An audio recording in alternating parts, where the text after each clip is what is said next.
আমারে আপনি মানুষের নবী, জিনের নবী, নবীদের নবী বানাইছেন, কুল কায়নাতের একজন নবী বানাইয়া শেষ পয়গম্বর হিসেবে বানাইছেন। দায়িত্বটাও দিবেন বড়। আমি আপনার দায়িত্ব পালন করার জন্য মাঠে নামছি। আমার যতটুকু শক্তি আছে সব প্রয়োগ করে মাঠে নেমেছি আপনার দিন প্রচার করার জন্য, দিন কায়েম করে জমিনে রাখার জন্য। আমি রাস্তাঘাটে দৌড়াই, মানুষের ঘরে ঘরে যাই। দাওয়াতটা লইয়া গেলি মানুষ আমারে অসুস্থ বইলা তাড়ায়া দেয়।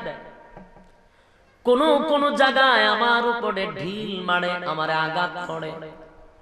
আঘাত করলেও ভিতরে কষ্ট লাগে না, উপরে কষ্ট লাগে। আমার শরীরে ঢিল মারলে উপরে ব্যথা লাগে, কলিজায় ব্যথা লাগে না, কারণ আমি আপনার দিন প্রচার করতে গিয়ে মায়ের খায়, আমার কষ্ট লাগে না। কিন্তু আজকে কান্দি, আমার কলিজায় ব্যথা লাগছে। আল্লাহ বলেন কি ব্যথা? আমি জানতে চাই, আমার মালিক জানেনি? কথা হয় আল্লাহ জানার পরও জিগায়। নবী বলেন মালিক রে, আপনি তো জানেন আমি কেন কান্দি, তারপরও কেন জিগান? আল্লাহ বলেন বন্ধু, আপনার কথা শুনতে আমার বড় ভালো লাগে। মহব্বত যারে বেশি করে তার কথা ভালো লাগে। আপনার আমি মহব্বত করি, আপনার মুখ দিয়ে শোনার জন্য আপনাকে আমি বারবার বলি। বলেন বন্ধু, কি ব্যথা পাইছেন আপনি? আল্লাহর নবী বলেন, আরে মালিক, দাওয়াত লইয়া যায় মানুষ আমারে যখন মারতে লাগলো, ঢিল মারতে লাগলো, পাগল বলে, অসুস্থ বলে তাড়ায়া দেয়, আমার কষ্ট লাগে না, শুধু উপরে ব্যথা লাগে। কিন্তু আজকে কলিজায় আঘাত লাগছে, তাই ব্যথায় ব্যথিত হইয়া আমি কান্দি। ব্যথাটা হইল আমি যখন দাওয়াত লইয়া গেলাম, মানুষ আমারে বলে, তুমি যে হঠাৎ করে অসুস্থ হয়ে গেছো আমরা জেনে ফেলেছি।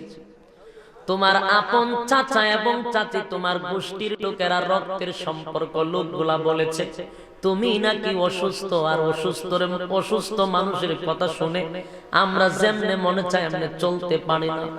দূর হয়ে যাও, দূর হয়ে যাও, এমন অসুস্থ লোকের কথা শুনলে আমাদের অমঙ্গল হবে। এই বলে তাড়ায়া দিল।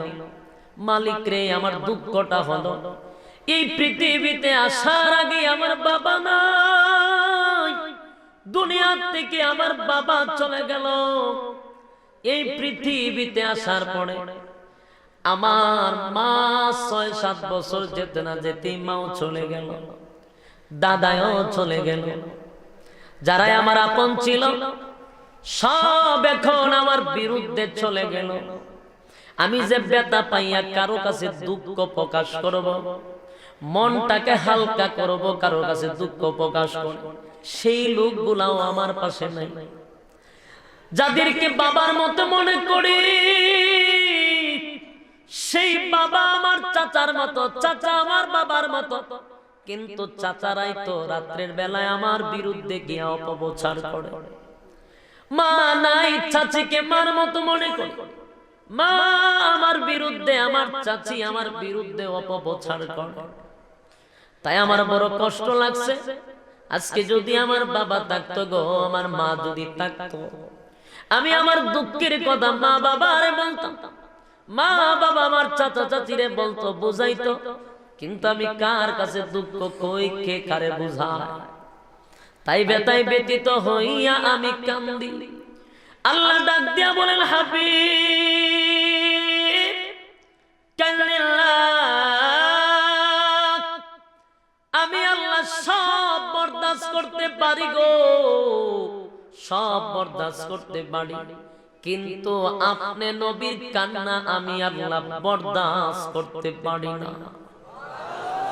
কারণ আমার যদি কেউ গালি দেয় বন্ধু আমি বরদাস্ত করতে পারি। দেখবেন আল্লাহর যদি কেউ গালি দেয়, আমার আল্লাহর যদি কেউ সকালে গালি দেয়, আমার আল্লাহ বিকালে তার জন্য খাবার রেডি করে রাখে। কথা হয় না? এই যে কত নাস্তিক আর মুরতাদার রাম ভামগুলি আমার মালিকরে গালি দেয়, আমার আল্লাহ কি তাদের উপরে গজব পালায়? আমার আল্লাহ কি তাদেরকে মারে? না মারে না, সকালে গালি দিলে বিকালে খাবার রেডি। আল্লাহ বলেন নবী গো, আমারে গালি দিলে আমার কষ্ট লাগে না কেন জানেননি? এগুলা তো আমার বান্দা, আমারে গালি দেয় কষ্ট লাগে না, কারণ আমার নাম রহমান। কিন্তু আমার কষ্ট লাগে যদি আমার বন্ধুরে কেউ গালি দেয়, আমার কষ্ট লাগে, আমার কষ্ট লাগে। আমি সব বরদাস্ত করতে পারি, বন্ধুরে কেউ গালি দিলে তো বরদাস্ত করতে পারি না। আমারে গালি দিছে, আমি কোনো আয়াত নাজিল করি নাই কারো বিরুদ্ধে, কিন্তু আপনারা আবু লাহাব গালি দিছিল, আমি একটা কমপ্লিট সূরা তার বিরুদ্ধে নাজিল করে দিছি। কিন্তু আমি আল্লাহরে গালি দিছে আর আমি আল্লাহ গালি খাইয়া তার বিরুদ্ধে আয়াত নাজিল করছি, এমন একটা ঘটনা নাই। কিন্তু আপনারে গালি দিছে, আমি আল্লাহ কমপ্লিট সূরা নাজিল করে দাঁত ভাঙা জবাব দিয়া দিছি। বন্ধু আমার কান্দেন না গো, আপনি কানলে আমার সহ্য হয় না, আমি বরদাস্ত করতে পারি না। আপনি কেন কানলেন? আপনার আপন লোক আপনার বিরুদ্ধে মানুষের দ্বারে দ্বারে গিয়া, মানুষের ঘরে ঘরে গিয়ে আপনার বিরুদ্ধে অপপ্রচার করে। আপনি অসুস্থ, আপনি উল্টা পাল্টা বলেন, আপনি পাগল, এটাই তো আপনার অভিযোগ। বলে হ্যাঁ মালিক, এটাই আমার অভিযোগ। কারণ আমি আর যদি এইভাবে নিজের লোকগুলা অপপ্রচার করতে থাকে, তাহলে আমি সামনের কাজ কেমনে কমপ্লিট করব? আল্লাহ বলেন নবী গো, প্রচার প্রসার করাইতে কিছু লোকের প্রয়োজন হয়, কথা হয় না? প্রচার প্রসার করতে কি হয়? লোকের প্রয়োজন হয় না? কিছু লোক লাগে যে প্রচার প্রসার করানোর জন্য। যেমনি ভাবে আজকের মাহফিল করতে গিয়া পাবলিসিটি করাইতে লোক লাগছে নি, এরকম প্রচার প্রসার করার জন্য লোক লাগে। আমি আল্লাহ ওই সমস্ত বেঈমান গুলিরে আপনার প্রচারের জন্য রাইখা দিছি। সুবহানাল্লাহ। মাহফিলের ফরকগুলো তো চলবে, অসুবিধা নাই, এত তাড়াতাড়ি করার কোনো দরকার আছে কোনো? পরে কই প্রচার প্রসারের লোক লাগে। আমরা বক্তারা যে উঠছি এত তাড়াতাড়ি উঠছি না, আমরা তুলছে আমরা কিছু বিরোধী পার্টি, আমরা যারা মহব্বত করে যারা বাস দেয় এরা আমরা বেশি উপরে তুলছে। আসলে কিন্তু উপরে তোলার জন্য বাস দিছিল না, বাস দিছিল নিচে নামার জন্য। কিন্তু বাস দিতে দিতে এমন উপরে তুলছে, এখন আর আমরা নিছিলামই না। ঠিক নেই? আমার বিরুদ্ধে তো ফেসবুক গরম থাকে, কিছু কুচুকরি মহল আছে, এরা আমার উপরে তুলছে খালি বাস দিয়া দিয়া। নাহলে এত উসাদ কেমনে উঠতাম? বাসের উপরে উঠতে খারিছি খালি অপমতার আশ্বাবির আনতে ৬০,০০০ ৭০,০০০ কায়ার টেকা লয়ে গেছে বস্তা বলে। এই প্রচার করতে করতে এমন একটা লাভ হয়েছে আমার, মানুষের ফোন দেয়া করছে আমরা জানি আপনার ব্যাপারে, টেনশন করেন।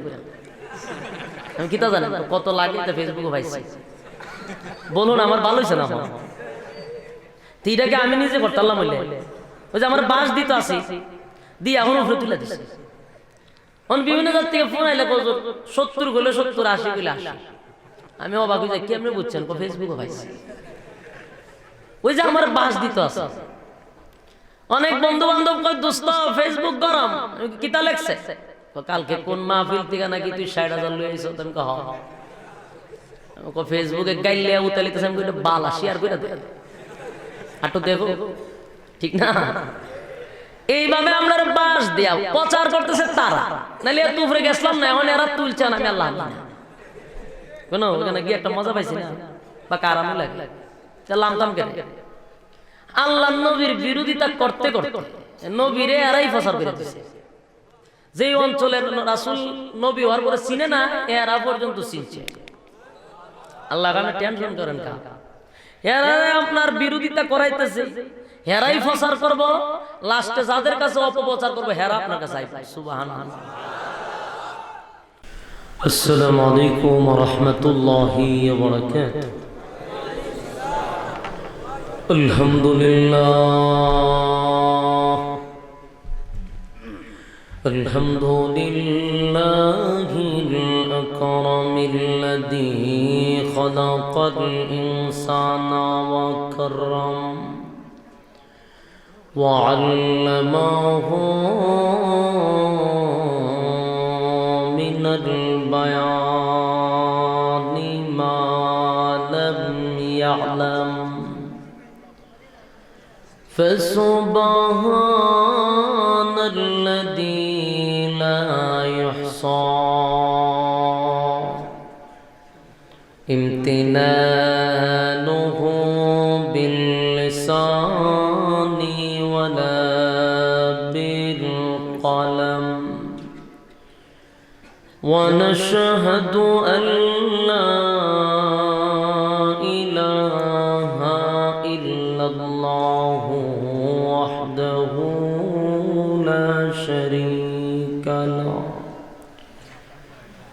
وأشهد أن سيدنا وسندنا وحبيبنا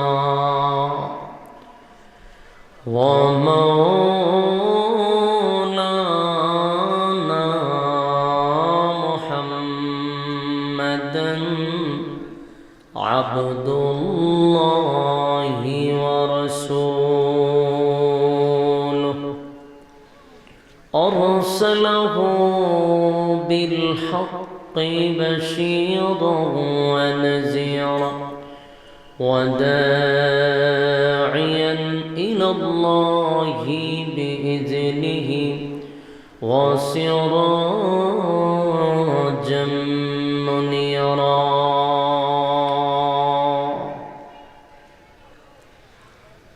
أما بعد فأعوذ بالله من الشيطان الرجيم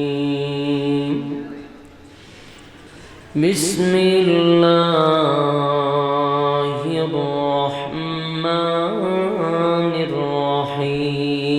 الرحيم قل إن كنتم تحبون الله فاتبعوني يحببكم الله ويغفر لكم ذنوبكم والله غفور رحيم قال رسول الله صلى الله عليه وسلم لا يؤمن أحدكم حتى أكون أحب إليه من والده وولده والناس أجمعين أو كما قال عليه الصلاة والسلام درود شريف قرئ اللهم صل على محمد وعلى آل محمد كما صليت على إبراهيم وعلى إنك حميد مجيد اللهم بارك على محمد وعلى كما باركت على إبراهيم وعلى إنك حميد نور عرفان محبت دل میں بر دونوں عالم سے ہمیں کر بے خبر جلم تو نے دی ہے میرے دل میں آ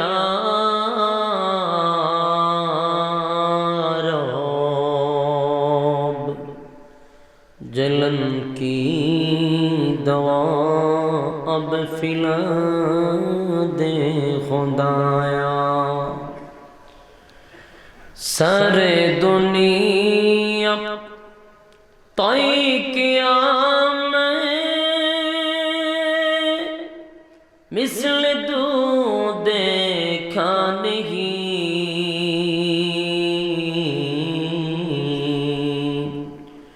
तेरी मानंद खूबसूरत चांद भी होता नहीं भलगल उला बेकमालिही कशाफत जा बिजमालिही हसनत जमीअ खिसालिही सल्लल्लाहु अलैहि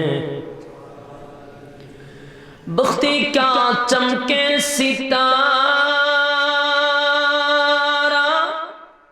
हाजिरी क्या हो इशारा देख कर जय प्यारा बलगल उला बिकमालिही कशफत जा बिजमालिही हसनत जमीअ खिसालिही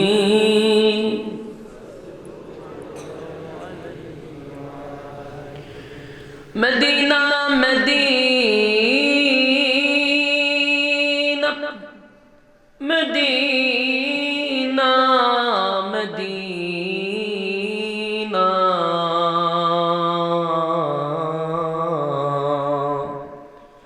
मोमिनों की गुनगुना है दीदार मदीना आशिकों की तमन्ना है बलागल उला बिकमालिही कशाफत जा बिजमालिही हसनत जमीअ खिसालिही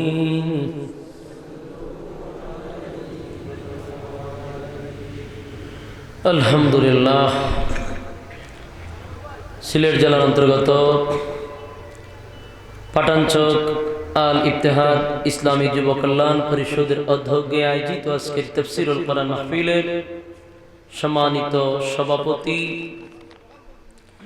হযরত মাওলানা মহিউল ইসলাম বুরহানুদ্দিন সাহেব, আজকের মাহফিলের আরো আছেন হযরত মাওলানা মুজিবুর রহমান সাহেব, আজকের মাহফিলের যিনি প্রধান অতিথি হযরত মাওলানা হাফেজ ফখরুল ইসলাম সাহেব, মুহাদ্দিস জামিয়া তাকওয়ালিয়া রেঙ্গা মাদ্রাসা।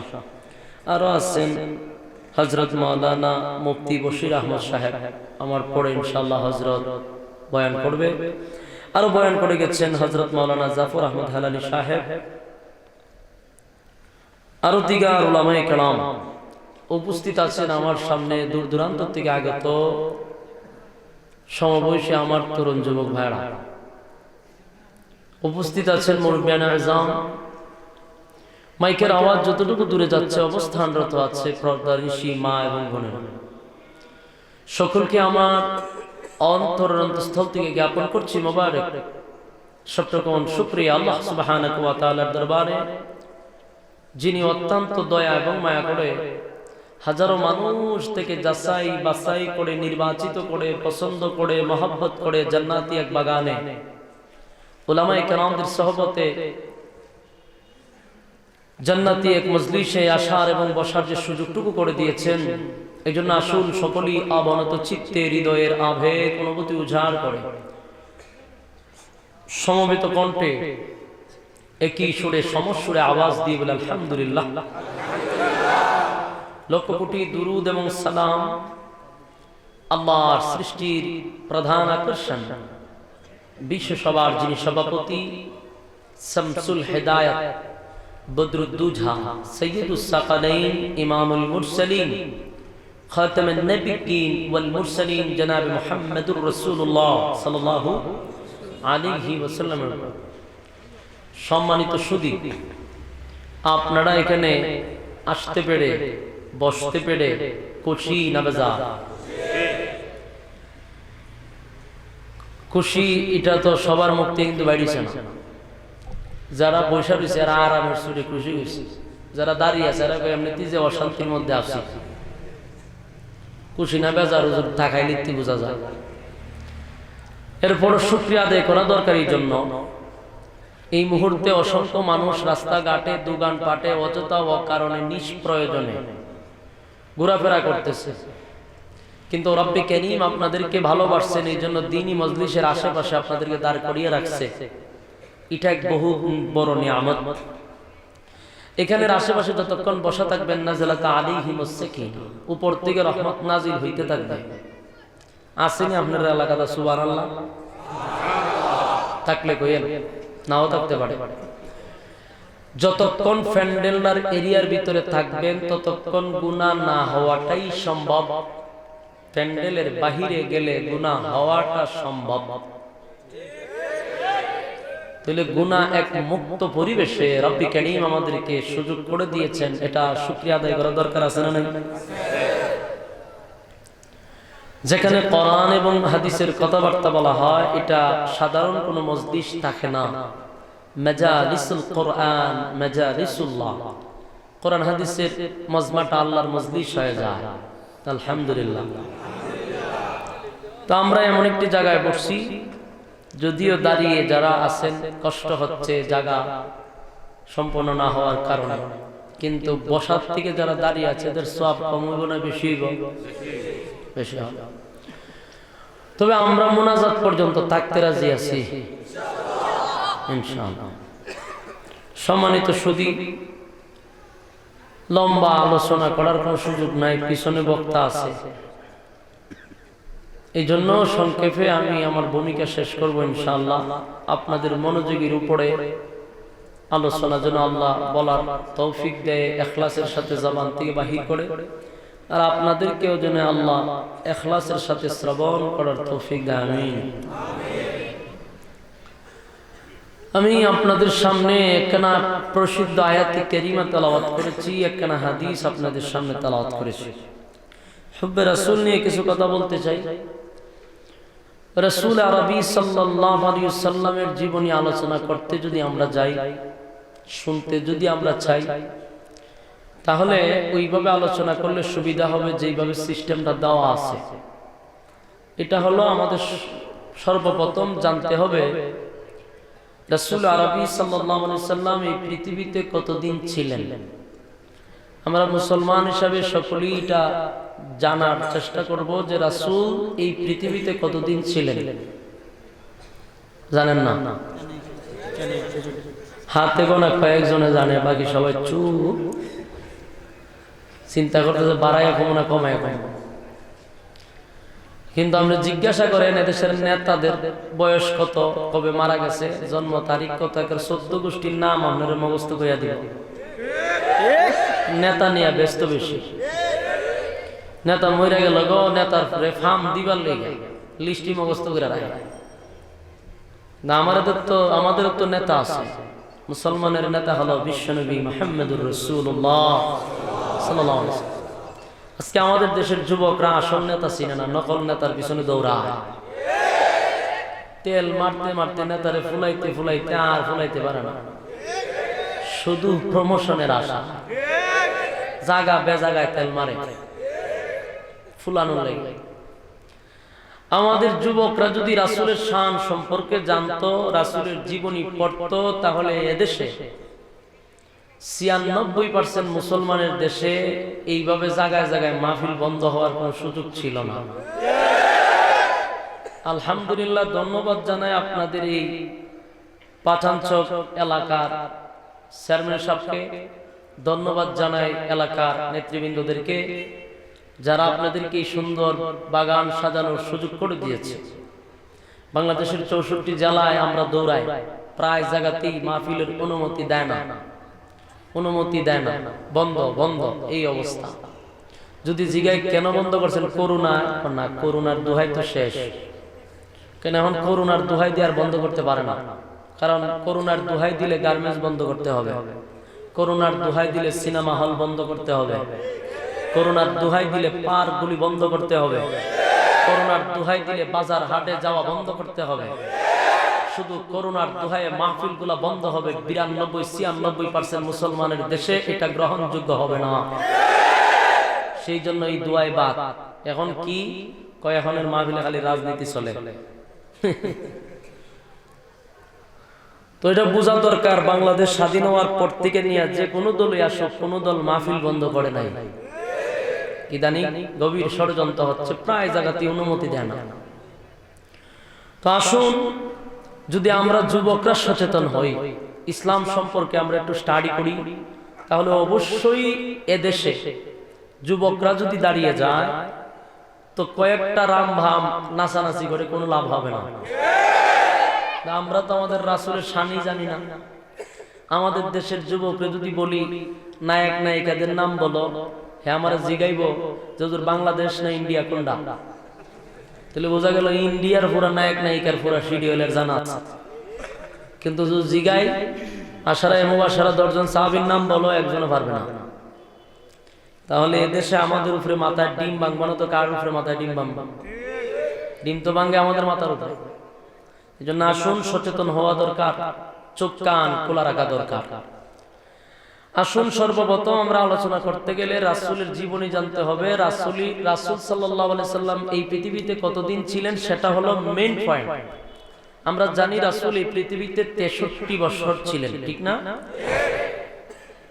তো রাসূলের 63 বছর জীবনটাকে 3টা ভাগে ভাগ করা হয়েছে। বলুন কয় ভাগে? 3 ভাগে ভাগ করা হয়েছে। এর প্রথম অধ্যায় 1 থেকে 40 বছর, এটাকে বলা হয় ক্বাবলান নবুওয়াত। কয় বছর? শুনেন, আপনারা আমার সাথে একটু হা না বলতেই পারবেন না, কারণ সব জায়গার অবস্থান কিন্তু সব বক্তায় বুঝে না। যদি আমার বাড়ি হবিগঞ্জ, কিন্তু সিলেটে আমার প্রোগ্রাম খুব কম। কম বলতে আমি কমই রাখি, আর এই জন্য আসা যাওয়া কম, তো আপনাদের অবস্থানটা আমি বুঝি না। অন্যান্য বক্তাদের সময় আপনারা কি করেন সেটাও জানি না। আমি তো নতুন আপনাদের কাছে, এই জন্য একটু আওয়াজ দিবেন, হ্যাঁ না ঠিক বেঠিক। সব বক্তার তবিয়ত তো আর একরকম না। আমার সিস্টেম হলো, শ্রোতা যদি আমার সাথে কথা বলে তাহলে আমি বুঝতে পারি যে আমার কথা রিসিভ হচ্ছে। কথা বুঝতেছেন? তাহলে আরেকটা কথা বলার উৎসাহ জাগে, আগ্রহ জাগে। আর আপনারা যদি চুপ গুরুস্থান বানাইলাম, তাহলে ওয়াজিব না যারা জিয়ারত হইব। এই জন্য আমরা যে সজাগ, আমার সাথে হানা বলবেন, পারবেন না? যাতে কিন্তু আপনার ভাই আমি একবার কাছাকাছি। সিলেট কিন্তু আমারও বিভাগ, ঠিক না? থাকি ঢাকা, কিন্তু আমার বিভাগ কোথায়? সিলেট। কিন্তু আসা যাওয়া আপনাদের সিলেটে আমার খুব কম। আমার টাইনা লইয়া যাবে সব কুমিল্লারা, কুমিল্লার নোয়াখালী আমার সার না, এইদিকে আমার আশাটা খুব কম। এই জন্য আসুন, আপনারা আমার সাথে একটু হা না বলতে পারবেন তো? হা না বললে কথা বলতে খুব মজা হবে। 1 নম্বর হলো রাসূলের জীবনীটাকে 3টা ভাগে ভাগ করা হয়েছে। এর প্রথম অধ্যায় জন্ম থেকে নিয়ে ওহী নাজিল হওয়ার আগ পর্যন্ত 40 বছর ক্বাবলান নবুওয়াত। দ্বিতীয় অধ্যায় ওহীর পরে 13 বছর, এটাকে বলা হয় মক্কি জিন্দেগি। তৃতীয় অধ্যায় 10 বছর, এটাকে বলা হয় মাদানী জিন্দেগি। সর্বমোট কয় বছর? 63 বছর। 63 বছর রাসূলের জীবনীকে 3টা ভাগে ভাগ করা হয়েছে। 3টা অধ্যায়ের আলোচনা করতে গেলে লম্বা এক সময়ের দরকার। এই সময়ও নাই, আপনাদের ধৈর্য থাকবে না। সুতরাং শুধু 3টা অধ্যায় থেকে আমি টাচ দিব, টাচ দিয়ে দিয়ে 3 অধ্যায় শেষ করার চেষ্টা করব ইনশাআল্লাহ। তাহলে এবার আসুন, প্রথম অধ্যায় 1 থেকে 40 বছর। এই 40টা বছর রাসূল আরবি সাল্লাল্লাহু আলাইহি ওয়াসাল্লাম দ্বীনের দাওয়াত দিবেন। কথা হয় অনেকে জানে না, জি ওই যে জানে না বললাম, রাসূলের জীবনও পড়ে নাই। যদিও সময় পায় তাহলে এটা ফেসবুক রে দিয়া দেয়, রাসূলকে 40 বছর দাওয়াত দিছে। তাহলে 1 থেকে 40 বছর রাসূল দ্বীনের দাওয়াত দেন নাই। 1 থেকে 40 বছর রাসূল নামাজের দাওয়াত দেন নাই। মাইকের আওয়াজটা এক একবার এক এক রকম করেন কেন? কই ওভার এবার আসুন, 1 থেকে 40 বছর রাসূল শুধু নীরব জীবন যাপন করছে। দিনের দাওয়াত দেন নাই, নামাজের কথা বলেন নাই, রোজার কথা বলেন নাই, হজের কথা বলেন নাই, যাকাতের কথা বলেন নাই, সুদের বিরুদ্ধে কথা বলেন নাই, ঘুষের বিরুদ্ধে কথা বলেন নাই। শুধু নীরব ছিলেন। কয় বছর? 40 বছর। সেটিংটা হইছে না? 40 বছর রাসূল নীরব ছিল। এখন প্রশ্ন হইল, নীরব ছিল কেন? রাসূলের জীবনের 2 ভাগ সময় চলে গেছে দাওয়াত ছাড়া, ঠিক না? দাওয়াত দিছেন কয় বছর? 23 বছর। দাওয়াত দিলেন না কত বছর? 40 বছর। এখন প্রশ্ন, সমস্ত নবী রাসূলগণকে আল্লাহ পাঠাইছেন কেন? দিনের দাওয়াত দেওয়ার জন্য। কিন্তু উনি 40 বছর দিনের দাওয়াত দিলেন না কেন? আল্লাহ তো নবী রাসূল পাঠাইছেনই দাওয়াত দেওয়ার জন্য, তো দিলেন না কেন? ওনার ব্যক্তিগত না আল্লাহর হুকুমে? আল্লাহর হুকুমেই নীরব ছিল। 40 বছর পরে 23 বছর দাওয়াত দিবেন, ওনার ব্যক্তিগত না আল্লাহর হুকুমে? পয়েন্টগুলো একটু মনোযোগ দিয়ে শুনবেন। তাহলে 40 বছর রাসূল নীরব ছিল, জীবন যাপন করছে, শুধু দিন ইসলামের কোনো দাওয়াত দেন নাই। এই নীরব জীবন কেন ছিল? ওনার ব্যক্তিগত না আল্লাহ নীরব রাখছেন? আল্লাহ নীরব রাখলেন কেন? তার একটা কারণ, আল্লাহর একক সিদ্ধান্ত 40 বছর পূর্ণ হলে ওনার কাছে ওহী পাঠাবেন, ওনাকে রাসূল হিসাবে সমাজে প্রচার করাবেন। এই মাইকলা কই হেতে কতক্ষণ পরে পরে বাড়ায় আর কমায়, এখানে দিছে হরণ, এটার বরাবর বাড়ায় আর শীষ মারে, সেটিংও বুঝেন। এই মাউথের সামনে কি হরণ দেয় আর বাড়ানোর কমান করে হেতে কো পায়ে পরে নিয়ে না আতে খাদ যায় কতক্ষণ পরে পরে মুরসান আমরা বাল্লা এ বাড়ায় আর কমায় না। সম্মানিত সুধী, এটার ওরণটা দিছে একবারে পিছনে কান্ডা বরাবর, এটার বরাবর দিছে, এটার শীষ মারতে যায়। আমি সিল্লি তখনও দিছি না, আমি সিল্লি দিলে অবস্থাটা কি দিব? কথা বুঝতেছেন না আপনি? এটার এই কান বরাবর দিছেন, আমি তো না হাই স্কেল বাড়াইছি না, তারপরে কি তৈরি বইতার মানে এইটা না, এইটা না, এতে হরণ দিছে আমার কান বরাবর। হরণটা হালকা একটু লড়াই দিতে যদি আমি সাউন্ড হবে। সম্মানিত সুধী, আল্লাহর একক সিদ্ধান্ত হলো ওনারে 40 বছর পরে ওহী নাজিল করবে, ওনার উপরে ওহী আসবে এবং সমাজে রাসূল হিসেবে প্রচার হবে। তাই উনি 40টা বছর নীরব রাখছেন। ওনারে কেন নীরব রাখছে? 40 বছর পরে যখন ওহী আসবে আর উনি নবী হিসাবে দাবি করবেন, তখন ওই মক্কা নগরীর মানুষ ওনার এই প্রশ্নটাই করবে যে আপনি হঠাৎ করে আর নবী হইলেন কেমনে, রাসূল হইলেন কেমনে? এই কথা যে বলবে এটা আল্লাহ আগের থেকেই জানে। জানেনি আল্লাহ? আল্লাহ আগের থেকেই জানে যারা এই প্রশ্নটা রাসূলকে করবে। আর এই প্রশ্ন করবে যেহেতু আল্লাহ জানে, এই জন্য আল্লাহ বলছেন চুপ নীরব জীবন যাপন করেন 40 বছর। তারা যখন আপনাকে জিজ্ঞাসা করবে আপনি নবী হইছেন কেমনে, তখন এই নীরব জীবনটার দিকে আপনি তাদেরকে দেখায় দিবেন যে পুরা 40 বছর গবেষণা করো, আর এই 40 বছর গবেষণা করলে বুঝতে পারবা যে আমি নবী হইছি কেমনে। তো রাসূলকে নীরব রাখছেন আল্লাহ, 40 বছর দাওয়াতও দেন নাই, খারাপ কাজে নিষেধ করে নাই, ভালো কাজে আদেশও করেন নাই। তখন আবার গোটা মক্কা নগরীতে রাসূলের কোনো দাম ছিল খুব, জনপ্রিয়তা ছিল বেশি, সবার মুখে মুখে রাসূলের নাম ছিল আব্দুল্লাহর ছেলে মুহাম্মদ। আব্দুল্লাহ বিন মুহাম্মদ ছিল না, শুধু মুহাম্মদ বলে ডাকতো। আর উনার একটা জনপ্রিয়তা ছিল, উনি আমানত খুব এদিকে খুব গুরুত্ব ছিল, আমানতের কোনোদিন খেয়ানত করে না। ওই বেঈমানরাও রাসূলের কাছে আমানত রাখত। রাসূল এই এত সত্যবাদী ছিলেন, কথা কোনোদিন জিন্দেগিতে মিথ্যা বলে নাই। এক পর্যায়ে আবু জাহেল আর এর গোষ্ঠী সবাই মিলে রাসূলের নামের একটা উপাধি দিয়েছে আল আমিন, মানে উনি সত্যবাদী। চতুর্দিকে রাসূলের সুনাম। এরা যদি রাসূলের চেহারা দেখে ব্যবসা যায় তো এর ব্যবসা লাভ হবে। সব মিলাইয়া ওনার মহব্বত করে, একেবারে ছোট বড় সবার কাছে রাসূল প্রিয়। যখন ওনার 40 বছর পূর্ণ হইল, আল্লাহর পক্ষ থেকে ওহী নাজিল হয়ে গেল। আর ওহী নাজিল হওয়ার পরে আল্লাহ ওনার মেসেজ দিয়া দিয়েছে যে আজকের পর থেকে আপনি শুধু মুহাম্মদ না, আপনি হলেন মুহাম্মাদুর রাসূলুল্লাহ সাল্লাল্লাহু আলাইহি ওয়াসাল্লাম। আপনি মুহাম্মাদুর রাসূলুল্লাহ সাল্লাল্লাহু আলাইহি ওয়াসাল্লাম। আর আজকের পর থেকে আপনি আর চুপ থাকলে হবে না, এবার কালেমার দাওয়াত দেন, দ্বীন প্রচার করেন, যেই কাজের জন্য আপনাকে আমি আল্লাহ পাঠাইছি। তো বলেন, মানুষের কানে কানে বলে দেন যে লা ইলাহা ইল্লাল্লাহ, নেই কোনো মাবুদ এক আল্লাহ ছাড়া, আর মুহাম্মাদুর রাসূলুল্লাহ সাল্লাল্লাহু আলাইহি ওয়াসাল্লাম আমি আল্লাহর বান্দা এবং রাসূল।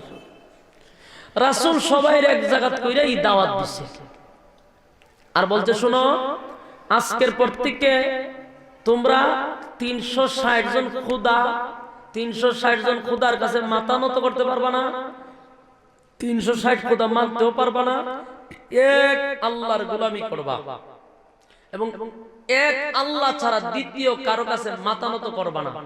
গাছের পূজা, মাছের পূজা, সূর্যের পূজা, চন্দ্রের পূজা সব বাদ, গোলামি চলবে কার? আল্লাহর গোলামি চলবে। এই যখন শুরু হয়ে গেল, আর আজকের থেকে আমার আর মুহাম্মদের মধ্যে সীমাবদ্ধ রাখলে চলবে না, আমারে বলতে হবে মুহাম্মাদুর রাসূলুল্লাহ, আমি আখিরি জামানার শেষ পয়গম্বর, খাতামুন নবিয়্যিন, আমার উপরে কোনো আর নবী নাই। এই ঘোষণা যখন দিছে, আবু লাহাব বাবা সারছে, মাথা পুরা গেছে, মাথার সমস্যা হয়ে গেছে, উনি বড় ধরনের অসুস্থ হয়েছে। জিগায় বাতিজা তুমি কি সুস্থ? হ্যাঁ চাচা আমি তো পুরা সুস্থ। তো সুস্থ মানুষের কথা এমন হতে পারে না, নাউজুবিল্লাহ নাই। এই আপনারা কেমনে ওয়াজ করে বক্তারা, মানে অভ্যস্ত হয়ে গেছে, ঠিক না? আপনারা চুপ থাকেন আর বক্তা হলে একলা আল্লাহ চিল্লা, এটাও তো সোজা না, খালি আমার দিয়ে চিল্লা হইবেন, আপনারা চুপ থাকবেন, এই সুযোগ হবে না। কথা কইতি বিরিয়ানি আসেনি মাহফিলের পরে, ও তো কথা কইতি বিরিয়ানি আছে, এখন কথা না কইলে কিন্তু 12টা বাজাইলাম, কথা কইতে আস্তে আস্তে আমি আওয়াজ কমাইলাম। এই কথা শুনেন, রাসূলকে বলতেছে আপনি অসুস্থ কেন? যে আপনি এই অসুস্থ না হইলে এমন কথা তো বলার কথা না। আপনি বলতেছেন এক আল্লাহর কথা শুনতাম, এক আল্লাহকে মানতাম, অথচ আমরা খুদা 360টা এও বন্দী করে তুইছি যাতে না লড়তে পারে, সবটি খানা কাবার ভিতরে তৈছি। আর আমরা চিন্তা ভাবনা করতেছি খুদা আমাদের আরো দরকার, আমরা টার্গেট নিতেছি যে আরো খুদা বানাবো, মানে এই খুদায় আমরা কোনো কাজ আইতেছে না, খুদারা পারে না, আরো খুদা দরকার। এই জায়গার মধ্যে আপনি কইতেছেন একজন খুদা, এটা তো অসুস্থ মানুষের কথা, সুস্থ মানুষের কথা না। কারণ আপনি যদি এই কথা বলতেন যে আজকের থেকে তোমরা আমার দলে 600 খুদা আছে, ডাবল খুদা আছে, তোমরা আমার দলে আসো, আমরা কোনো কথাই বলতাম না, আপনার দলে চলে যেতাম, যেহেতু খুদার ঠেলা বেশি। কিন্তু এই জায়গার মধ্যে মাত্র একজন, আর আমরা এখনো রিজার্ভ আছে কয়জন? 360টা। তাহলে সব দিক খেয়াল করে দেখলাম আমার মাথা হঠাৎ করে সমস্যা হয়েছে।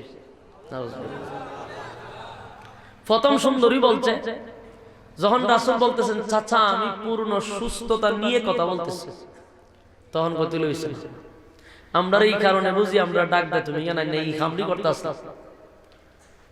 যার যার সবাই বলতেছে আহারে ভালো মানুষটা হঠাৎ করে কি জানা হইলো, মাথার সমস্যা হয়ে গেছে, উল্টা পাল্টা বলতেছে। এই কথা কইতে কইতে সবাই মজমা বাইঙ্গা যার যার চলে গেছে। রাসূল কি তাইমা রইছে?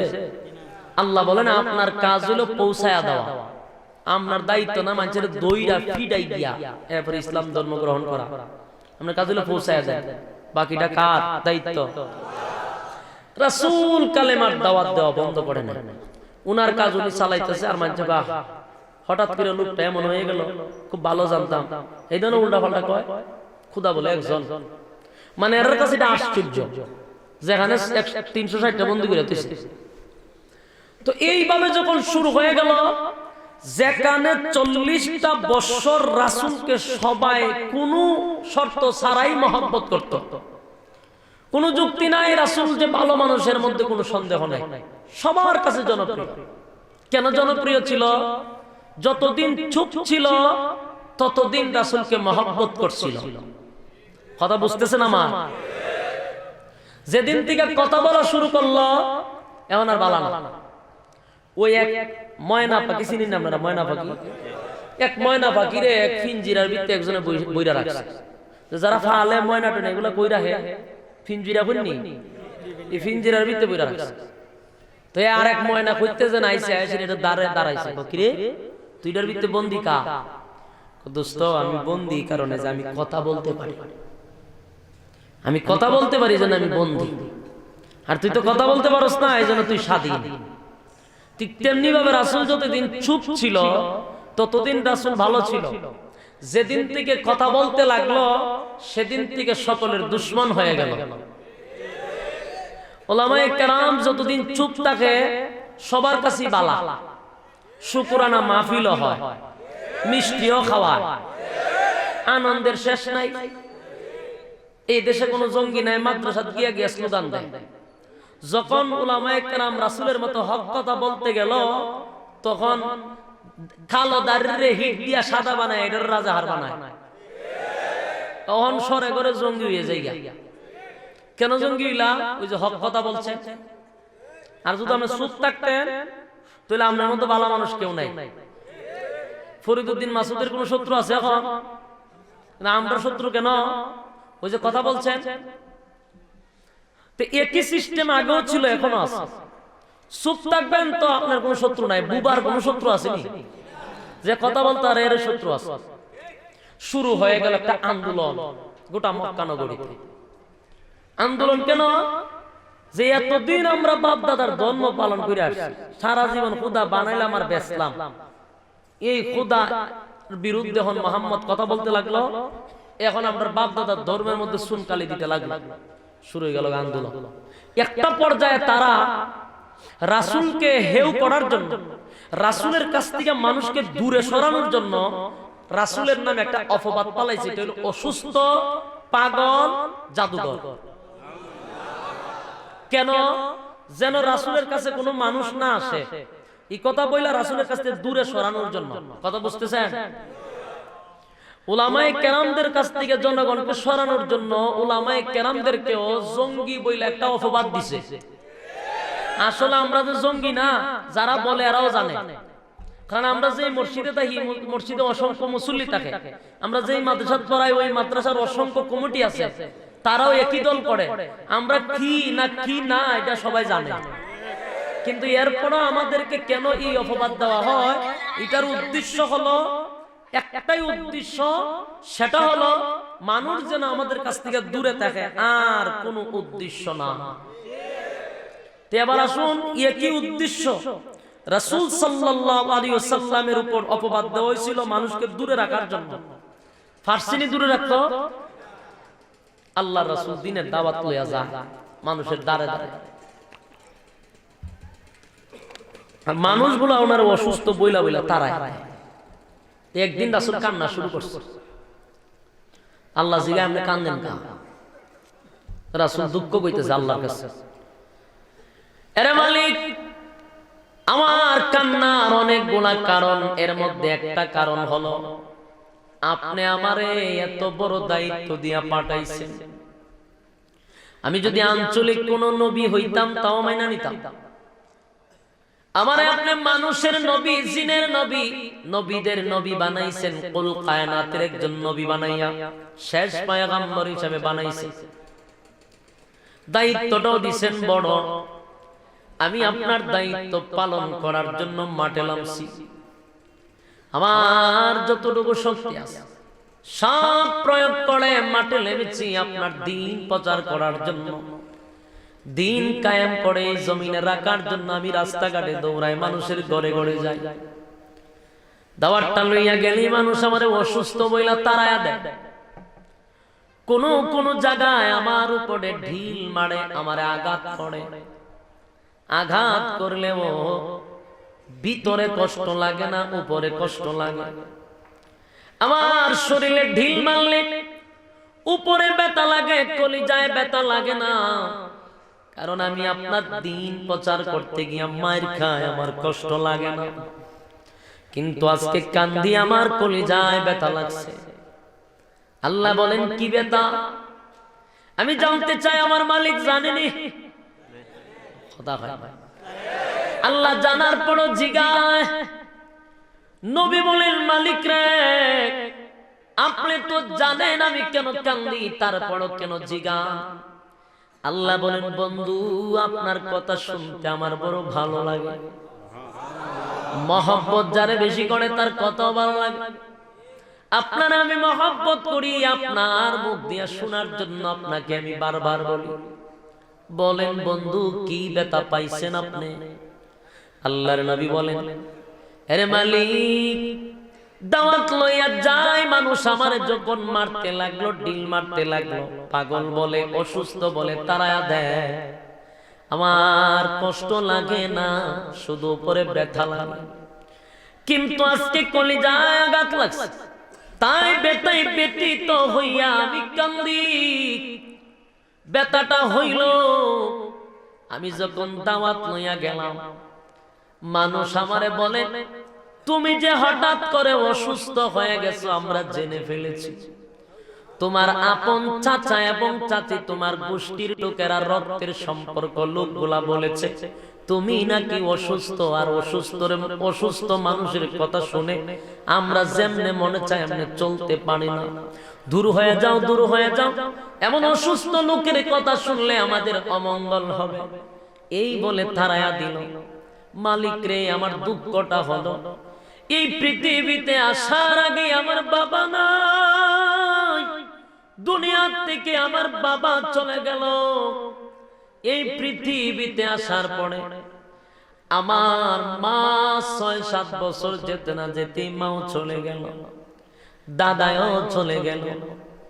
যারাই আমার আপন ছিল সব এখন আমার বিরুদ্ধে চলে গেল।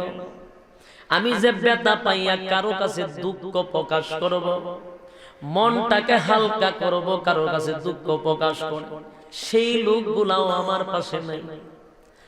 যাদেরকে বাবার মতো মনে করি, সেই বাবা আমার চাচার মতো, চাচা আমার বাবার মতো, কিন্তু চাচারাই তো রাত্রের বেলায় আমার বিরুদ্ধে গিয়া অপপ্রচার করে। মা নাই, চাচিকে মার মতো মনে করি, মা আমার বিরুদ্ধে, আমার চাচি আমার বিরুদ্ধে অপপ্রচার করে। তাই আমার বড় কষ্ট লাগছে। আজকে যদি আমার বাবা থাকতো গো, আমার মা যদি থাকতো, আমি আমার দুঃখের কথা মা বাবারে বলতাম, মা বাবা আমার চাচা চাচিরে বলতো, বুঝাইতো, কিন্তু আমি কার কাছে দুঃখ কই, কে কারে বুঝায়? তাই ব্যথায় ব্যতীত হইয়া আমি কান্দি। আল্লাহ ডাক দিয়া বলেন, হাবিব কান্নিল্লাহ, আমি আল্লাহ সব বরদাস্ত করতে পারি গো, সব বরদাস্ত করতে পারি, কিন্তু আপনি নবীর কান্না আমি আল্লাহ বরদাস্ত করতে পারি না। কারণ আমার যদি কেউ গালি দেয় বন্ধু, আমি বরদাস্ত করতে পারি। দেখবেন আল্লাহর যদি কেউ গালি দেয়, আমার আল্লাহর যদি কেউ সকালে গালি দেয়, আমার আল্লাহ বিকালে তার জন্য খাবার রেডি করে রাখে। কথা হয় না? এই যে কত নাস্তিক আর মুরতাদার রাম ভাম গুলি আমার মালিকরে গালি দেয়, আমার আল্লাহ কি তাদের উপরে গজব ফালায়? আমার আল্লাহ কি তাদেরকে মারে? না, মারে না। সকালে গালি দিলে বিকালে খাবার রেডি।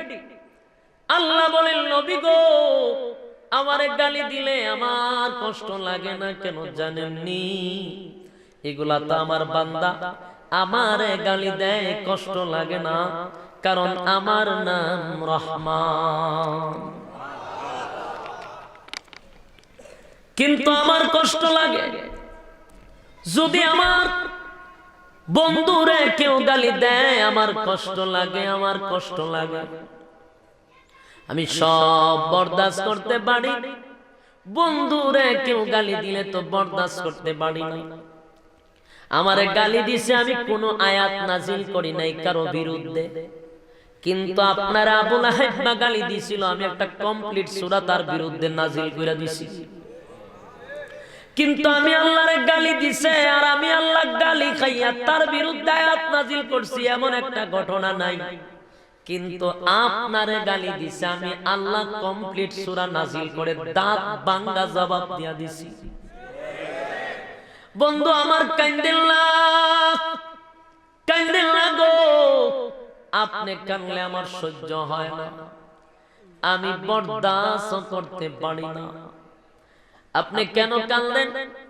আপনার আপন লোক আপনার বিরুদ্ধে মানুষের দ্বারে দ্বারে গিয়া, মানুষের ঘরে ঘরে গিয়ে আপনার বিরুদ্ধে অপপ্রচার করে।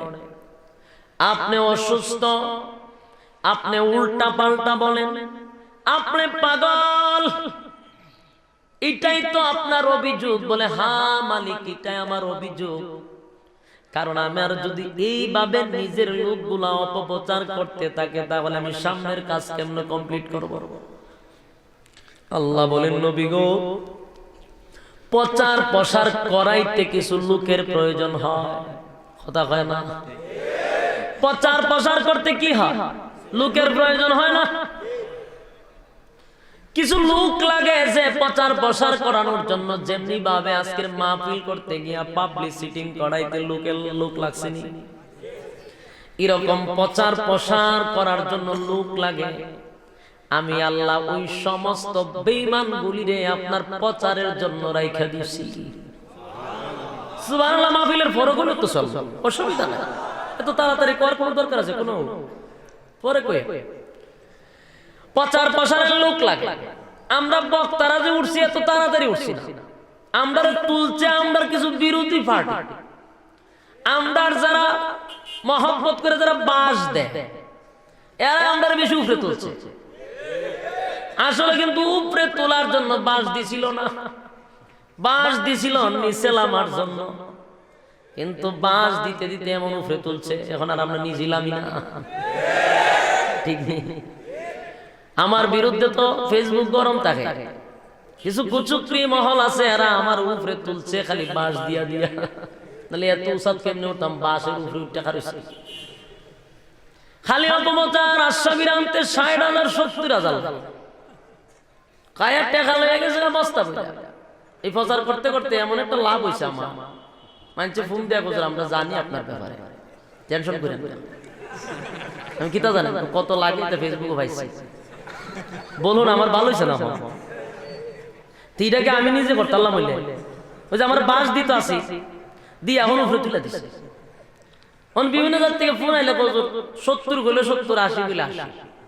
আমি অবাক হয়ে যাই, কেমনি বুঝছেন? ফেসবুকে পাইছি ওই যে আমার বাস দিতে আছে। অনেক বন্ধু বান্ধব কই দোস্ত ফেসবুক গরম, কিতা লেখছে? কালকে কোন মাহফিল থেকে নাকি তুই ৬০,০০০ লই আইছ? তুমি কহ ফেসবুকে গাইলে উতালিতেছে, আমি কইটা বালা শেয়ার কইরা দে আটো দেখো, ঠিক না? এইভাবে আমরা বাস দেয়া প্রচার করতেছে তারা, নাহলে এত উপরে গেছলাম না। এখন এরা তুলছে না, আমি আল্লাহ কোন ওখানে গিয়ে একটা মজা পাইছি না বা কারাম লাগে লামতাম কেন? আল্লাহ নবীর বিরোধিতা করতে করতে নবীরে এরাই প্রচার করে দিচ্ছে। যে অঞ্চলের রাসূল নবী হওয়ার পরে চিনে না, এরা পর্যন্ত চিনছে। আল্লাহ কানে টেনশন করেন কা? এরা আপনার বিরোধিতা করাইতেছে, হেরাই প্রচার করবো, লাস্টে যাদের কাছে অপপ্রচার করবো হেরা আপনার কাছে আইবে। সুবহানাল্লাহ। অপপ্রচার, চতুর্দিকে অপপ্রচার। নবী পাগল অসুস্থ বইলা খালি গালাগালি, কেউ যাইস না। মানুষগুলি বিরক্ত হয়ে গেছে শুনতে শুনতে। আবু লাহাবের গোষ্ঠী, আবু জাহিলার গোষ্ঠী সবাই জায়গায় জায়গায় লোক ফিটিং করছে টাকা দিয়া, খালি নবীর বিরুদ্ধে অপপ্রচার করাইতে। অপপ্রচার করাইতে করাইতে সব জায়গায় নবীর বিরুদ্ধে অপপ্রচার লাগাই দিল।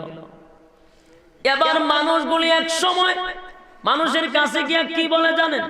কই শুনছ, গোটা মক্কা নগরীতে সবচেয়ে ভালো মানুষ যে ছিল, যারে আমরা আল আমিন বলতাম, হঠাৎ করে অসুস্থ হয়ে গেছে।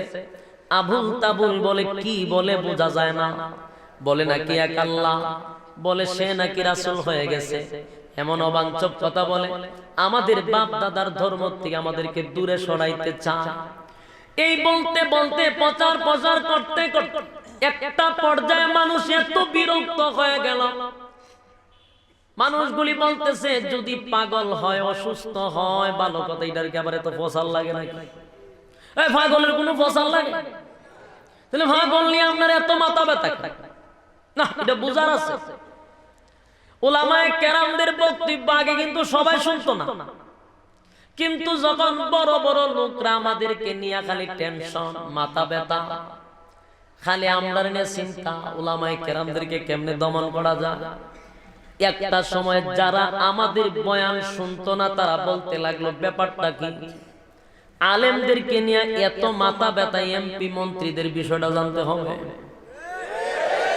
যারা বয়ান শুনতো না তারাও দেখিছেন এরা কিতা কয়, কিতা কয়, কি বলে, শুনতে গিয়ে আমাদের বক্ত হয়ে যায়। তাহলে প্রচার তো তোরাই করছস, ঠিক নেই? ওভারটা সাউন্ড এক এক সময় এক এক রকম হয়, কেউ না ধরতে পারো, আমি কিন্তু ঠিকই বুঝি। সাউন্ড এক সমানে রাখবেন, মাঝখানে একটু কমান, আবার একটু তুলে নি, বকর চকর করতেছে। আওয়াজ তো আমি দিই, আমি বুঝি না মাপটা কোরআন পর্যন্ত যায়।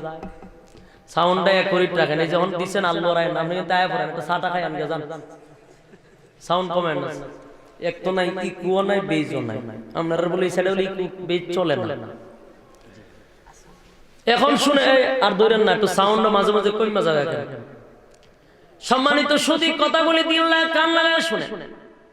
আল্লাহর নবীকে নিয়ে যখন আবু জাহেলের মতো একটা লোক, সে কিন্তু দেশ চালাইতো, আবু লাহাব বা দেশ চালাইতো, দিলার দামি মানুষ না।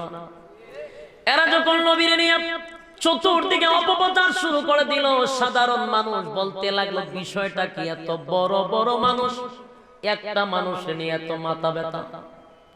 উলামায়ে কেরাম যখন কোরআন হাদিসের কথা বলে, আমাদেরকে নিয়ে যখন পার্লামেন্টে কথা হয়, যেই সমস্ত লোক জীবনে আমরা ওয়াজই শুনছে না, এরা ওই দিকে লই কিতা করে, এ দেখি বলে টাচ দেয় দিয়া, ওয়াজ শুনতে শুনতে এক সময় খুব বালতি করে, বালতি লাগে, বক্ত হয়, ঠিক ঠিক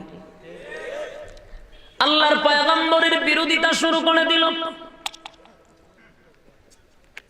নবীজির বিরোধিতা শুরু করার পরে একটা পর্যায়ে মানুষগুলি বিরক্ত হইয়া কয়, এই উনি যদি পাগল হয়, উনি যদি অসুস্থ হয়, তাহলে এটার আবার কি প্রচার প্রচার করন লাগে? এটার তো প্রচার প্রচারের দরকার হয় না। তাও সাধারণ মানুষ না, দেশ চালায়, তারা বিরোধিতা করতেছে, নিশ্চয়ই এর ভিতরে কোনো রহস্য আছে। মানুষের মন আল্লাহ ঘুরাইয়া দিছে, কারণটা কি একটু দেখতে রাত্রে বোঝায় যাইস না, দিনে করে দেখতেই হবে।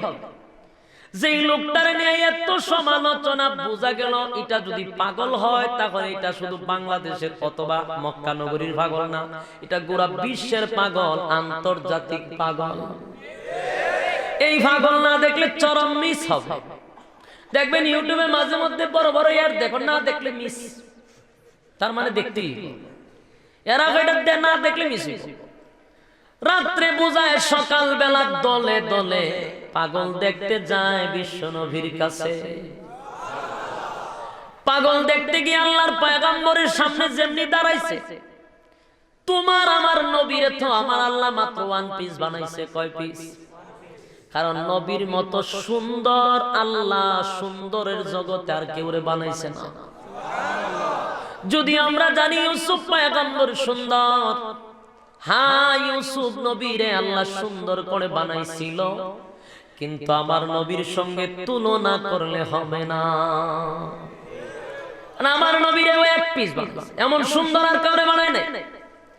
আরে ইউসুফ নবীর চেহারা মুবারক দেখে কেউ কালেমা গ্রহণ করে নাই, কিন্তু আমার নবীর চেহারাটা দেখলেই মানুষ বুঝতো উনি আল্লাহর পয়গম্বর।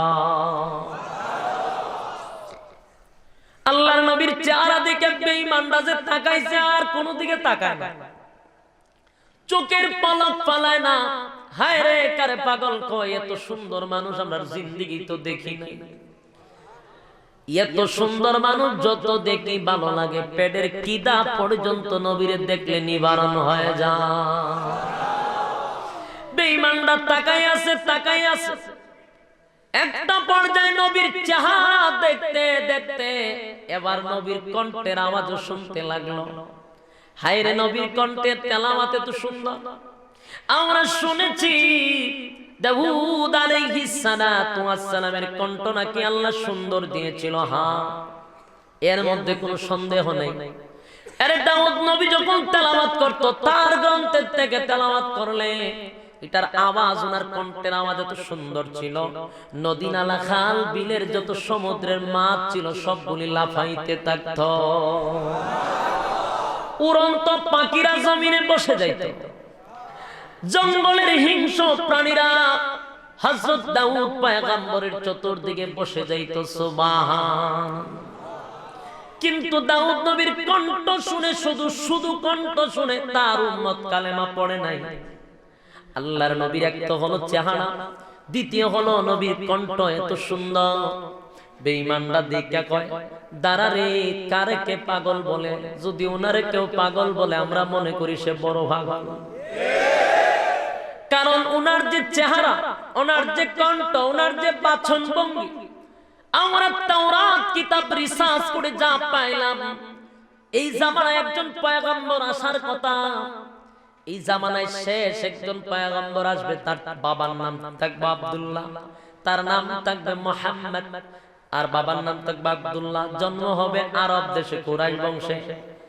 এর এইভাবে বর্ণনা দেওয়া শুরু করলো। হায় হায়, আমরা তাওরাত পড়ে যা পাইলাম বাস্তবে তো একবারে হুবহু মিলে গেছে। তাহলে বোঝা গেল উনি আখিরি জামানার পয়গম্বরের মধ্যে সন্দেহ নেই। মানুষগুলা বলে একটা সেকেন্ড তো আর দেরি করতে চাই না, মিলে গেছে। পরায়া দেন লা ইলাহা ইল্লাল্লাহু মুহাম্মাদুর রাসূলুল্লাহ সাল্লাল্লাহু আলাইহি ওয়াসাল্লাম। কালেমা পয়রা হ মানে মুসলমান। আরে তোরা নবীর বিরুদ্ধে অপপ্রচার করেছিলি, নবীর বিরুদ্ধে অপপ্রচার কইরা নবীরে পাগল পাগল কইয়া সমাজের মধ্যে একটা বিভ্রান্ত সৃষ্টি করার চেষ্টা করছিলি। এখন মানুষ পাগল দেখতে আইসা কালেমা পয়রা জান্নাতের সার্টিফিকেট লইয়া চলে যায়। আবু লাহাবের বউদিকে সান্দি গরম খালি দৌড়া গিয়া আবু জাহিলের কাছে গিয়া কয়া আগুন লাগছে। কই লাগছে তোর শরীরে? কোন না। কই লাগছে তোর গরম হত্যাও না। মক্কা নগরীতে আগুন লাগছে। মুহাম্মদ রে দেখতো আয়েশা মানুষ খালি কালেমা পড়ে, তার দল বড় হয়ে যাচ্ছে। আবু জাহিলের মেজাজ গরম, আবু লাহাবেরও মেজাজ গরম। হায় রে, মুহাম্মদের দল যদি বড় হয়ে যায় গো, মুহাম্মদ যদি কালেমার দাওয়াত দিয়ে এই দেশে ইসলাম প্রচার করে, তাহলে আমরা ওপেন বোতল টানতে পারবো না। এখন প্রশ্ন হইল, আল্লাহর নবীর নিয়ে আবু জাহিল আবু লাহাবের এত মাথা ব্যথা কেন? এত মাথা ব্যথা কেন? এটার একটা কারণ অবশ্যই আছে। মাথাটা এত ব্যথা কেন?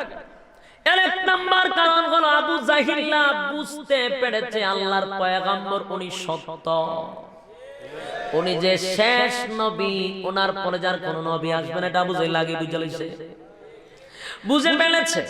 আবু লাহাব বুঝতে পেরেছে, আবু জাহেল বুঝতে পেরেছে, আবু লাহাব বুঝতে পেরেছে উনি সত্য নবী, উনার ধর্ম সত্য, উনার মালিক সত্য। কিন্তু মানা যাবে না কোন কারণে? এককভাবে রাজত্ব করার জন্য। রাজত্ব কি করতে চায়? একা করতে চায়। মুহাম্মাদের এই দিন প্রচার যদি সমাজে শুরু হয়ে যায় গো, তাহলে এককভাবে রাজত্ব করা যাবে না, ওপেন বোতল টানা যাবে না, নারীদেরকে নিয়ে নাচ গান চলবে না, দুর্নীতি করা যাবে না, রডের বদলা বাঁশ দেওয়া যাবে না, চাউলের বস্তা নিয়ে নিজের খাটের নিচে তোয়া যাইব না, তৈলের বোতল খাটের নিচে রাখা যাইব না।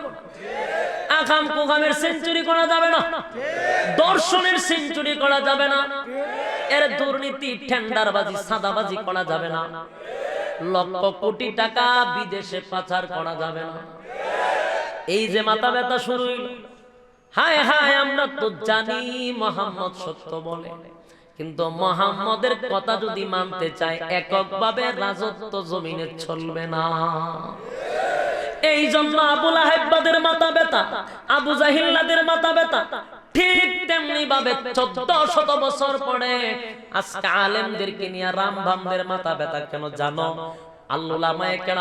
উলামায়ে কেরাম যা বলে সত্য বলে সেটাও তারা জানে। উলামায়ে কেরামদের দুর্নীতি বাজনা সাদা বাজনা টেন্ডারবাজি করে না, উলামায়ে কেরাম নাপে কম দেয় না, কারো গরম ভাতে পানি ডালে না, এটা তারা বালা কইরা জানে, কারণ তারাই জানে যত আকাম কুকাম দিনের কাম রাতের কাম সব তারা করে, সব আকাম কুকাম কিন্তু তারা করে। এই যে করোনার মহামারীতে আমরা স্পষ্ট দেখছি কত চাউলের বস্তা গর্তের নিচে ঢুকছে, কত তৈলের বস্তা গর্তের ভিতরে ঢুকছে। ওরে ভাই, কত দর্শন হইল, বাংলাদেশে দর্শনের সেঞ্চুরি চলছিল। বলুন, যতটা দুর্নীতির কথা বললাম, ওই দুর্নীতির মধ্যে কি কোনো আলেমরে পাওয়া গেছে? এই তাহলে সুরের মাগের বড় গলা, সুরের মার কি গলা? চুরি ডাকাতি তোরা করস, বদমাশি তোরা করস, টেন্ডারবাজি তোরা করস, সাদাবাজি তোরা করস, দোষ দেশ আলেমদের উপরে। আর একটাই কারণ, আলেমরা হলো আমাদের পথের কাঁটা। তারা যদি সরে না যায় রে, তাহলে আমরা অবাধে নারী নিয়ে ক্লাবে নাচতে পারবো না, মহিলাদেরকে ঘর থেকে বাহির করে এনে দর্শন করতে পারবো না। এটা হলো আলেমদের মাঝখানে কাঁটা হইয়া দাঁড়াইছে। এই জন্য আলেমদেরকে নিয়ে 1400 বছর পরে তাদের এত মাথা ব্যথা। আর না হয় উলামায়ে কেরাম কাউরে গালি দেয় না, কারোর সাথে খারাপ ব্যবহার করে না। এই বাংলাদেশে উলামায়ে কেরামের চেয়ে ভদ্র আর পৃথিবীতে কেউ নাই। কারণ 6000 7000 10000 টাকা বছরে বেতনই পায়, এটা দিয়ে সন্তুষ্ট, কারোর সাথে লাগে না, কারো পিছনে যায় না, সুদেও টাকা লাগায় না, ঘুষও খায় না, কারো মাথার বাড়ি দেয় না, কারো গালিও দেয় না, তার চলা সে চলে। কিন্তু এরপরে কুসাস কেন? নরম পাইছ, নরম পাইছ, নরম পাইতে পাইতে এখন বলতে লাগছে হাত পাও নাকি ভাঙিয়ে দিব আমরা, যে আমরা নরম বেশি। আসতেছে আলোচনা, যদি মনোযোগ সহকারে শুনে, আমি প্রেক্ষাপটের সাথে আমার কথাগুলো মিলাই দিচ্ছি। শুধু প্রেক্ষাপট, বর্তমানের প্রেক্ষাপটের সাথে তাফসীর মিল হতে হবে। আসুন, রাসূলকে নিয়ে যেই মাথা ব্যথা ছিল 1400 বছর আগে, ঠিক প্রেক্ষাপট মিলায়া দেখেন একই কারণে মাথা ব্যথা উলামায়ে কেরামদেরকে নিয়েও। আবু লাহাব চিন্তা করল, এখন যেইভাবে আমরা দুর্নীতি করি, মুহাম্মদের দিন কায়েম হলে এইভাবে দুর্নীতি করা যাবে না। তাই মুহাম্মদের বিরুদ্ধে লেগে গেল। এমন ভাবে লাগলো অপপ্রচার কইরা দেখছে খালি দিন বড় হয়, খালি ওনার ধর্মের লোক আরো গ্রহণ হয়, কালেমা পড়ে আর যায়, কালেমা পড়ে আর যায়। তাই তারা সিদ্ধান্ত নিল মুহাম্মদের বিরুদ্ধে অপপ্রচার আর করব না। এবার আমাদের বৈঠক হলো, আমাদের সিদ্ধান্ত হলো, আমাদের কর্মসূচি হলো, মুহাম্মদের বাহিনীকে যেখানে পাবো সেখানে নির্যাতন করব। কি করবে? নির্যাতন করবে। এক পর্যায়ে আবু জাহেল কয়, মুহাম্মদ তুমি নবী কেমনে হইলা আমার একটু জানাও। চিন্তা করে কত বড় বাটপার, নবী কেমনে হইলা তুমি আমারে জানাও। আল্লাহ কয়, নবী বইলা দেন 40 বছর যে আপনি নীরব ছিলেন, ওই 40 বছর নীরব জীবন প্রমাণ করে নবী নবী হওয়ার যোগ্য। এমন নীরব থেকে কেমনে প্রমাণ করে? বলে আমার জন্ম থেকে নিয়ে 40 বছর পর্যন্ত তাকায়া দেখো অসংখ্য অগণিত অলৌকিক ঘটনা। কথা কয় না? নবীর জন্মটা হইছে অলৌকিক ভাবে। জন্ম হওয়ার সাথে সাথে নবী সিজদা দিছে, আল্লাহর শুকরিয়া আদায় করছে। এটা কি অলৌকিক না? এটা কোন মানুষের দ্বারা সম্ভব? তাহলে এটা নবীর জন্য সম্ভব। নবীর জন্য নবী হওয়ার এটা একটা দলিল। নবীর জন্মের পরে নার কাটা অবস্থায়, খতনা করা অবস্থায় আসছে। সুবহানাল্লাহ। এমন কি অসংখ্য ঘটনা ঘটে গেছে জন্মের সময়। রাসূল যখন কিশোর হলেন তখনও রাস্তা দিয়ে হাঁটলে কোনো সময় রুদ্র লাগতো না। উপরে তাকায়া দেখতো মেঘমালা নবীর পিছনে পিছনে দৌড়া। এটা কোন মানুষের দ্বারা সম্ভব? তাহলে এটা নবীর জন্য সম্ভব। তাই এটা নবী হওয়ার জন্য এটা একটা দলিল। সুবহানাল্লাহ। এরকম কয়টা বলবো? একটা দুইটা নয়, অহরহর ঘটনা ঘটায়া দিছে আল্লাহ। আর প্রত্যেকটা অলৌকিক ঘটনা নবী হওয়ার জন্য এক একটা দলিল। আবু জাহেল যখন কওয়া শুরু করছে, আবু জাহেল মনে মনে ঠিকই আছে, এটা তো কোনো মানুষের দ্বারা সম্ভব না। নবী হওয়ার যে যোগ্য এটা সে বুঝছে, বুঝা আবার সিদ্ধান্ত নিচ্ছে না, কোনো মতেই পারা সম্ভব না। এখন একটা আছে জুরজার, এখন ফিডাম, ফিডালে কি ফিডাইতে ফিডাইতে একসময় সব শেষ হয়ে যাবো। এটা আবু জাহেলের সিদ্ধান্ত। হেতে গান দিয়ে রায় দিছে, কর্মসূচি দিছে, এরা পালন করা শুরু করছে। ইয়াদ করেন আমি কয়টা অধ্যায় নিয়ে শুরু করছিলাম? আমার কিন্তু প্রথম অধ্যায় শেষ, কারণ এটা পুরোটা আলোচনা করা সম্ভব না, আমি টাচ দিয়ে গেছি। এখন আসি কোন অধ্যায়ে? দ্বিতীয় অধ্যায় আছে, ইয়াদ রাখতে। দ্বিতীয় অধ্যায় 13 বছর নবীর দাওয়াত দেওয়া শুরু করার পরে প্রথম অপপ্রচার করছে, এরপর অপপ্রচার বন্ধ করছে। এখন ডাইরেক্ট অ্যাকশন, নবীর যেখানে পাবে সেখানে মারবে। যারা কালেমা পড়ছে তারাও মারবে। 13টা বছর আল্লাহর পয়গম্বরের সাহাবী সহ নবী সহ খালি নির্যাতন। নির্যাতন কারে কয়? এই যেখানে পায় নবীর সেখানে মারে গো। আল্লাহর পয়গম্বরে এমন ভাবে নির্যাতন করা শুরু করলো, যারা কালেমা পড়ে তাদেরকে মারে, যারা কালেমা পড়ে তাদেরকেই মারে। একটা পর্যায়ে নির্যাতনের স্টিম রোলার চাপায়া দিল, যেখানে পায় সাহাবায়ে কেরামদেরকে সেখানে মারতে লাগলো। এবার মারতে মারতে মারতে মারতে সাহাবায়ে কেরাম অতিষ্ঠ হইয়া বলেন, নবী গো, আল্লাহর কাছে বলেন না আসমান থেকে যেন সাহায্য শুরু হয়ে যায়। আল্লাহর নবী বলেন, সাহাবীরা রে, আল্লাহর পক্ষ থেকে সাহায্য শুরু হওয়ার আগে আগে যদি শাহাদাত বরণ করো, আমি নবী ওয়াদা দিলাম আল্লাহর তরি জান্নাত তোদের জন্য আজিম। সাহাবায়ে কেরামদের টার্গেটও ছিল জান্নাত।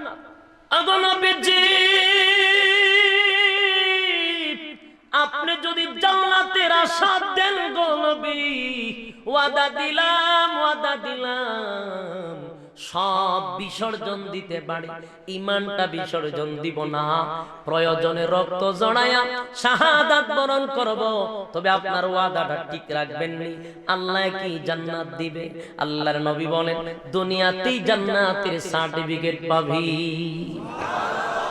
এবার শুরু হয়ে গেল নির্যাতন, যেখানে পায় সেখানে মারে। আবু জাহিল্লা যেখানে পায় সাহাবায়ে কেরামদেরকে মারে। নির্যাতনের স্টিম রুলার চাপায়া দিছে, হায় রে, যে কালেমা পড়ে তারে মারে। সুমাইয়া রাদিয়াল্লাহু তাআলা আনহা নামক একজন মহিলা সাহাবী সর্বপ্রথম মহিলাদের মধ্যে শহীদ, শাহাদাত বরণ করেছে। আবু জাহিল্লা মারতে মারতে কুলঙ্গ করে লজ্জাস্থানে বর্ষা দিয়া দুনিয়া থেকে বিদায় করে দিয়েছে। কিন্তু সুমাইয়া একটা মুহূর্তের জন্য কালেমাটা ছাড়ে নাই, কারণ তাদের টার্গেট ছিল জান্নাত। আজকে আমাদের টার্গেট তো জান্নাত নয় গো, আমাদের টার্গেট হলো ফেসবুক, আমাদের টার্গেট হলো দুনিয়া। কে কয়তলা বাড়ি বানাইতে পারি, কাটটার থেকে কাটটা সুন্দর হবে। আর না হয় আমাদের টার্গেট হলো কোন নেতারে ফার্ম দিলে আমার প্রমোশন বাড়বে।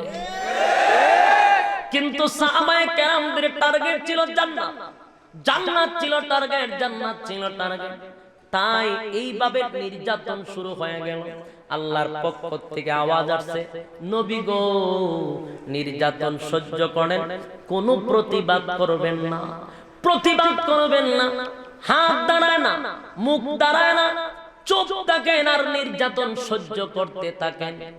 আরে যুবক ভাই, 13 বছরের জিন্দেগি যদি আপনারা পড়েন, মাক্কি জিন্দেগি 13টা বছর নির্যাতন কারে কয়?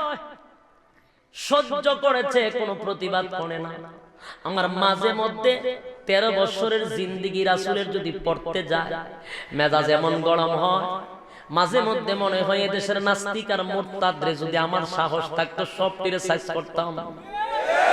যেই সময় রাসূলকে জঙ্গি বলে, ইসলামকে জঙ্গি বলে, আমার মনে হয় তার জিহ্বাটা কুত্তার নাস্তা বানায়া দেওয়া। বড় কষ্ট লাগে রাসূলের জীবনীটা যখন আমরা পড়ি, তখন তাকায়া দেখি 1 থেকে 13টা বছর রাসূল সাল্লাল্লাহু আলাইহি ওয়াসাল্লাম 13টা বছর শুধু নির্যাতন সহ্য করেছে, প্রতিবাদ করে নাই, প্রতিবাদ করে নাই। তাহলে আমার প্রশ্ন হলো, হামলা যারা করে তারা এমনি জঙ্গি না হয় না? নবীরা তো হামলা করছে তারা আবু জাহিলের গোষ্ঠীরা, তাহলে জঙ্গি তো আবু জাহিল্লা, জঙ্গি তো আবু লাহাব। কিন্তু এরা জঙ্গি বলে না। আল্লাহর নবী 13টা বছর নির্যাতন সহ্য করলো, মায়ের খাইলো।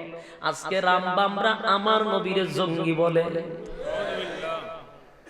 এই সমস্ত রামভামদের গুলির জন্মেরও ঠিক নাই, বাবারও ঠিক নাই, মা ঠিক থাকে, বাবার ঠিক নাই। যেমন ভাদ্র মাসে দেখবেন একটা কুকুর নীল লগে প্রায় 15 থেকে 16টা কুত্তা বয়ফ্রেন্ড থাকে। কুত্তি জানে না কোন বয়ফ্রেন্ডের মাধ্যমে বাচ্চা কাচ্চা হইছে। ঠিক ওই যে কিছু রামবাব নবী এবং আলেম ওলামাদের বিরুদ্ধে কথা বলে, এরার মায়েরও 15-20টা বয়ফ্রেন্ড থাকতো, কুন্ডার ঘরের কুন্ড হইছে বলতেই পারে না। এই সমস্ত যার সন্তান হারামির বাচ্চাগুলি নবীরে গালি দিবে না, আলেমরা গালি দিবে না, তো কারে গালি দিবে? যাদের জন্মের ঠিক নাই এরাই গালি দেয়। আমার রাসূল জঙ্গি না, বরং 13টা বছর নবী মায়ের খাইছে, রক্ত ঝরাইছে, প্রতিবাদী করছে না। মায়ের খাইছে, সাহাবায়ে কেরামদেরকে যেখানে পাইছে সেখানে মারছে। ইতিহাস আপনারা বেলালের শুনছেন, অনেক সময় আমরা পড়তে গেলে খালি বেলালের ঘটনাটা সামনে আসে। না রে, শুধু বেলাল মার খাইছে এমনটা না, শুধু বেলাল যে মার খাইছে এমন না, অসংখ্য সাহাবী এমনকি আবু বকর রে মারছে। আবু বকর রে মারতে মারতে মারতে মারতে চেহারা লাল করে ফেলেছে। আবু বকর বেহুশ হয়ে জমিনে পড়ে গেছিল। বেহুশ হয়ে নবীর সাহাবী আবু বকর বেহুশ হয়ে জমিনে পড়ে গেছে, হুশ নাই। এমন মার মারছে আবু বকরের চেহারা চিনা যায় না, এত মার মারছে। আবু বকরের হুশ ফিরার পরে সর্বপ্রথম বলছে, আমার নবী কই? নবী বলে নাই, ইসলাম বলে নাই। এরে শুধু বেলাল মার খায় নাই, আবু বকর মার খাইছে। আরে খাব্বাব রাদিয়াল্লাহু তাআলা আনহু নামক একজন সাহাবী, উনি একবার ওমর রে কমর দেখাইতে গিয়া বলছিল, ওমর রে, খালি দেখছি বেলালের প্রশংসা করো, বেলালই কি খালি ইসলামের জন্য একা মার খাইছে, আমি কি কম মার খাইছি? হযরত ওমর বলেন, আমার একটু দেখান, আমার একটু বলেন। খাব্বাব বলেন, বলবো না, শুধু দেখেন। এমনি কাপড়টা উপরের দিকে উঠাইয়া হযরত ওমরকে ওনার কমর দেখাইছে। কমর বুঝিনি, মাজা। এই মাজাটা দেখানোর পরে খলিফাতুল মুসলিমিন উমরের এত শক্ত মনওয়ালা মানুষ ছিল, দিলওয়ালা মানুষ ছিল, সহজেই উনি নরম হয় না। সেই লোকটার চোখ দিয়ে পানি পড়তে লাগলো। খাব্বাবের কমর দেখা হযরত ওমর কাঁদতে কাঁদতে মাটিতে বসে গেছে। আর বলেন, খাব্বাব, আমার জীবনে এমন কমর দেখি নাই গো, তোমার কমরটা আশ্চর্যজনক একটা কমর। কেমনে রে এমন হইল, কেমনে? গর্ত হয়ে গেছে, বড় বড় গর্ত, আড্ডি দেখা যায়। হযরত খাব্বাব বলেন, ওমর রে, কালেমার দাওয়াত গ্রহণ করার পরে বেঈমানের বাচ্চাগুলি আমারে উলঙ্গ করে জ্বলন্ত কয়লার মধ্যে আমারে শুয়ায়া রাখতো, আমার চামড়াগুলি পুড়ে যাইত, গোশতগুলি পুড়ে যাইত, গর্ত হয়ে গেছে। তারা আমার উপরে পা দিয়া চাপ দিয়া জ্বলন্ত আঙ্গার মধ্যে ধরে রাখতো। আমি বারবার কালেমা পড়তাম আর মনে করতাম, এই মুহূর্তে মনে হয় রে পৃথিবী থেকে বিদায় নিব, কিন্তু আমি শাহাদাত বরণ করলাম না। এমন একটা দুইটা নয়, অসংখ্য সাহাবায়ে কেরাম দ্বীনের জন্য, ইসলামের জন্য, দিন কায়েমের জন্য রক্ত ঝরাইছে, রক্ত ঝরাইছে। আজকে আমরা রেডি ইসলাম পাইছি। কি ইসলাম? রেডি ইসলাম পাইছি।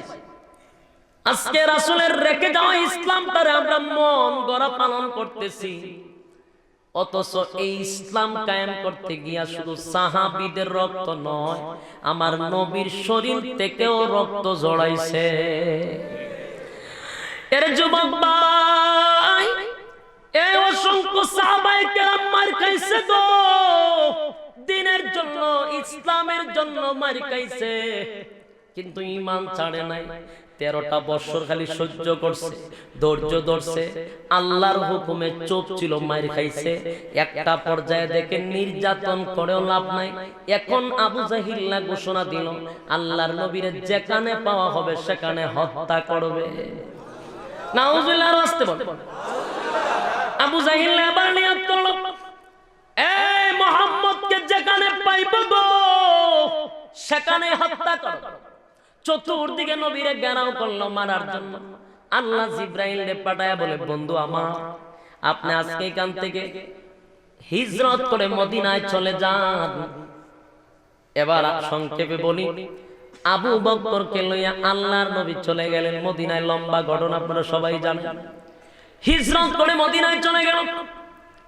এরে মায়ের দেশ, বাবার দেশ, দাদার দেশটা চাইরা, ভিটা বাড়ি চাইরা মদিনায় যখন যায়, কিছুক্ষণ পর পর খালি কাবা শরীফের দিকে তাকায়, তাকায় কান্দার বলে, কাবা রে, হ্যাঁ রে কাবা, তোরে তুই আমি কেমনে যাই, দূর, বহু দূর মদিনায় কেমনে যায়। মনে মানে না রে কাবা, তোরে সামনে রাইকে আমি নামাজ পড়তাম রে কাবা। আজকে আমারে আমার দাদার দেশ, বাবার দেশ থেকে আমারে বিদায় করে দিল। বুক ভরা বেদনা লইয়া আল্লাহর পয়গম্বর গভীর রজনীতে চলে গেলেন মদিনায়।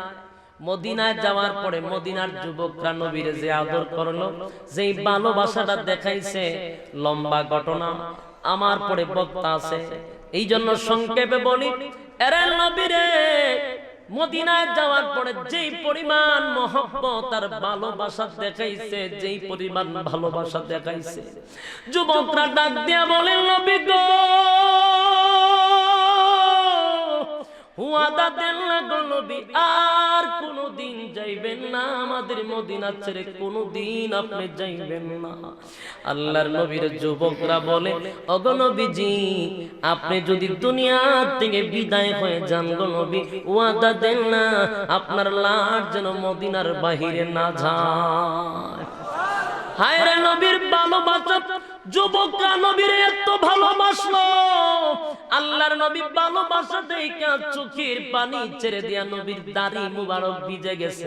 আর যুবকদেরকে জড়ায়া বলে, হায় রে মদিনার যুবকরা, এত ভালোবাসবি যদি জানতাম, এত ভালোবাসবি যদি জানতাম, আমার মামার দেশে গিয়া দিনের দাওয়াত লইয়া গিয়া যে মার খাইছি রে, আর যে রক্ত ঝরাইছি, আমি কখনোই তায়েফে যেতাম না, সর্বপ্রথম তোদের কাছে কালেমার দাওয়াত দিয়া দিতাম। আমি তোদের ভালোবাসা পাইয়া আমার ভিতরের সব কষ্ট দূর হয়ে গেছে। এবার আল্লাহর নবী তাদের ভালোবাসা পাইয়া বড় খুশি ছিল, শান্তিতে মদিনায়, মদিনায় শান্তিতেই ছিল।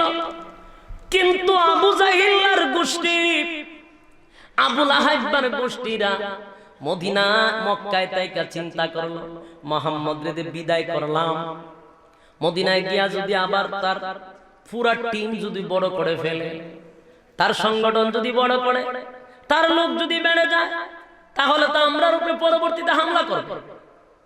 এই যে তাদের ভিতরে সন্দেহ ঢুকলো, আবু জাহিল আবার নেতৃত্ব দিল, না না, মুহাম্মদ রে মদিনায় শান্তি থাকতে দিব না, আয় আমরা মদিনায় গিয়া মুহাম্মদের উপরে হামলা করব। আউযুবিল্লাহ কইবেন না?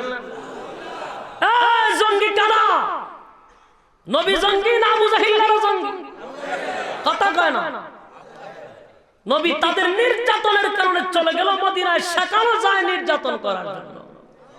আর জঙ্গি হইল নবী। এখন এগুলো রাম ভামদের দালালগুলি বলে, এছাড়া কেউ না। ইসলামের চিরশত্রুগুলো উলামায়ে কেরামদেরকে জঙ্গি বলে। কোন ইসলাম প্রেমিক মুসলমানের সন্তান আলেমদেরকে জঙ্গি বলে গালি দিতে পারে না। খবর নিয়ে দেখেন কারাই জঙ্গি বলে আলেমদেরকে, একটারও জন্মের ঠিক নাই। ইসলামের ইসলামের ইতিহাস জানে না, ইসলামের ইতিহাস জানে না, খালি মুরগি চুরি শিখছে। ইসলামের যদি ইতিহাস জানতো বলে আব্বাসীর সামনে একবার বিলাই হয়ে গেছে। এমন বাংলা ওয়াশ করছে আব্বাসীর সামনে, ওয়াশের সুরে খামার তাড়াতাড়ি ছেড়ে দেন। দেখছেন না আপনারা? কয় আমার তো সময় শেষ, তাড়াতাড়ি ছাড়েন আমার। আরে বেটা, সিফাত তো পড়ছত, আলেমদের সিফাত তো পড়ছত না।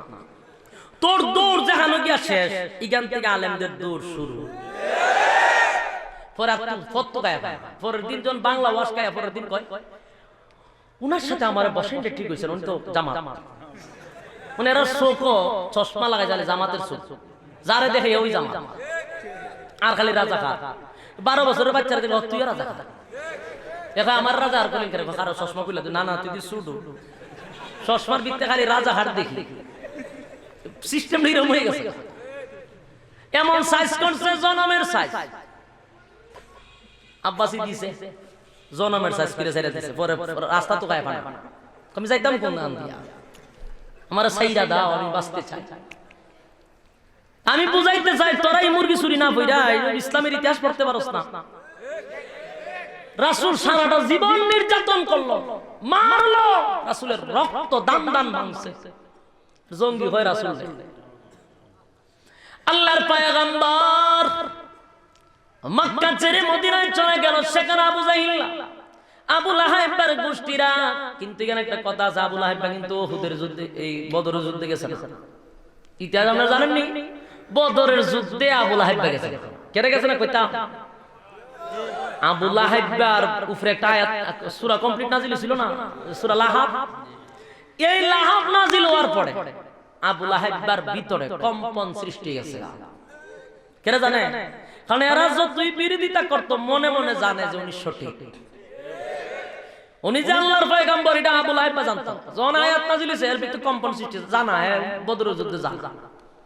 আমি যাইতাম ওই যে আয়াতে দেখা দে ধ্বংস হয়ে যাবে কথা কইছে, এ ডরা কই গেল আমার ধ্বংসের মেইন জায়গা। এলা আবু জাহেলের ভাই ভাই আমি না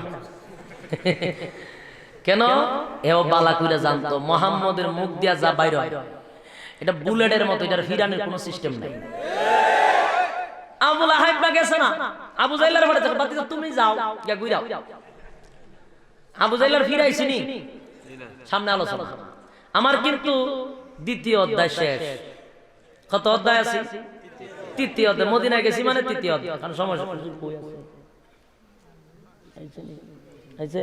আমার একটু সিগন্যাল দিতে, হঠাৎ করে কই না বলে শেষ আমি জানি, সিগন্যাল দিতেই হতো। কত অধ্যায়? তৃতীয় অধ্যায় আছে। খুব মনোযোগ দিয়ে শুনেন, আপনারা তো এখানে দাঁড়াইছেন, বসছেন। আমি কিন্তু আপনাদেরকে প্রথমে বলছি বাস্তবের সাথে রাসূলের জীবনীটাকে মিলান, প্রেক্ষাপটে মিল আছে নি দেখেন। আমার প্রশ্ন হলো 13টা বছর নির্যাতন সহ্য করছে, তাহলে এই হিসাবে জঙ্গি কারা? আবু জাহেলের গোষ্ঠী। আর রাসূল তো নির্যাতন সহ্য করছে, অথচ দেখবেন রাসূলকে অপবাদ দেয় ওই জঙ্গি তো সৃষ্টি যে মুহাম্মদ থেকে, নাউযুবিল্লাহ। আর আপনি এখন যদি প্রেক্ষাপট মিলান, আমরা নির্যাতিত, আলেমরা কি সব মিলে আমরাও দর্শক, না কোনো কথা বলতে পারি। ওয়াজ মাহফিল তো যাই, কালকে প্রোগ্রাম ছিল ফেনী, এর আগের দিন ঢাকাতে ছিল প্রোগ্রাম, একবারে মেন আমার বাসার সামনে ঢাকাতে। তো ওখানে প্রোগ্রাম করতাম, গেছে আমরা শুরু থেকে হুজুর কোনো অন্য কোনো কথা বলবেন না, খালি খবর ওয়াজ করবেন, আশেপাশে যায় না। আমার তো সেন্টিমিটার গরম হয়ে গেছে। আচ্ছা যাক, এরপর আমি এবার কথা শুনে কইছি হুজুর মাহফিল করতে দেয় না, প্রশাসনিক ভাই এই সমস্যা এই সমস্যা কতটা কিছু বুঝাইছে। আমিও কথা মাইন না গেছি, কবরের দিকে কবরতে মানুষ তুলতাছি, আবার ঢুকাইতাছি, আবার দৌড়াইতাছি, আমার কাজ কিতা করব। তো কইতে কইতে এক পর্যায়ে আমি কইছি কি আমরা বাবা ওই যে ফেডোলার বাবার কথা এসে বসে, ওদিন আগে ফেডোলা গেছে কেন, এই ফেডোলার কথা কেমনে এই পড়ছে আলোচনার মধ্যে। আমি কইলাম বিভিন্ন দেশ থেকে কিছু ইহুদি খ্রিস্টানদের এজেন্ট বাস্তবায়ন করার জন্য বাংলাদেশ এরকম বড় বড় ফেডওয়ালা বিভিন্ন জায়গায় বসে রাখছে। এটা বাস্তব।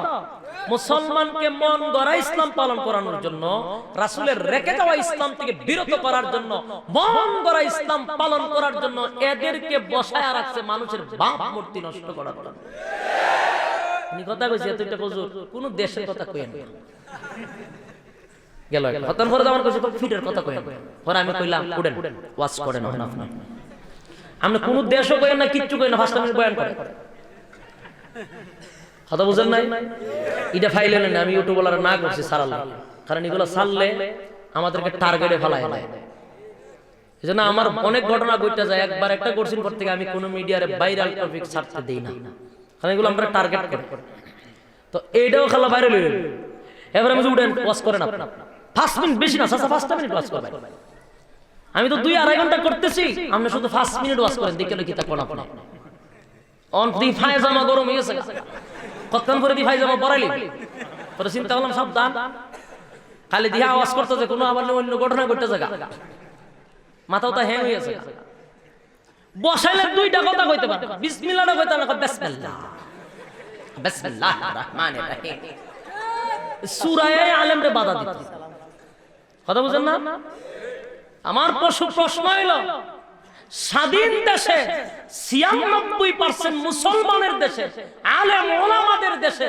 পীর আউলিয়ার দেশে আমরা উলামায়ে কেরাম কুরআন থেকে কথা বলবো সেটারও তুমি সুযোগ দাও না আর নাচ গান করার জন্য পুলিশের হেফাজতে নৃত্য পরিবেশন করার জন্য সুযোগ দাও 92-96% মুসলমানের দেশে এটা বরদাস্ত করা যায় না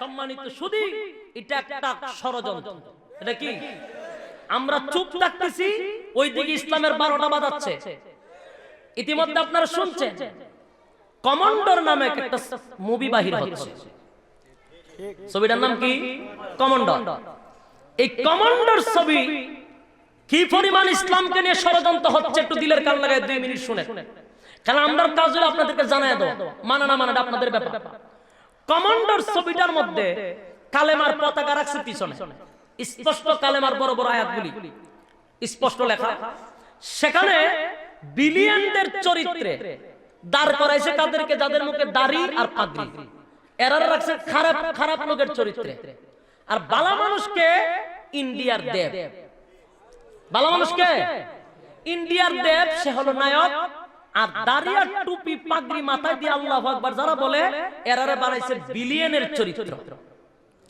রে মুসলমান বুঝতেছ গভীর ষড়যন্ত্র কাকে বলে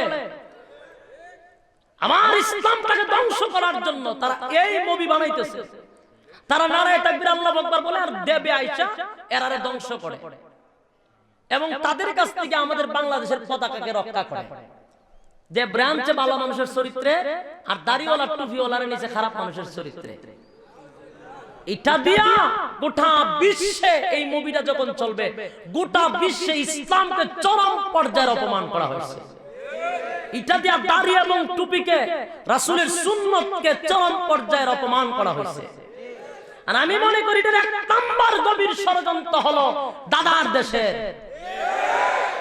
দেশের লোক আমার দেশে আইসা বাংলাদেশের পতাকা বাঁচায় আলেমদের কাছ থেকে নিয়ে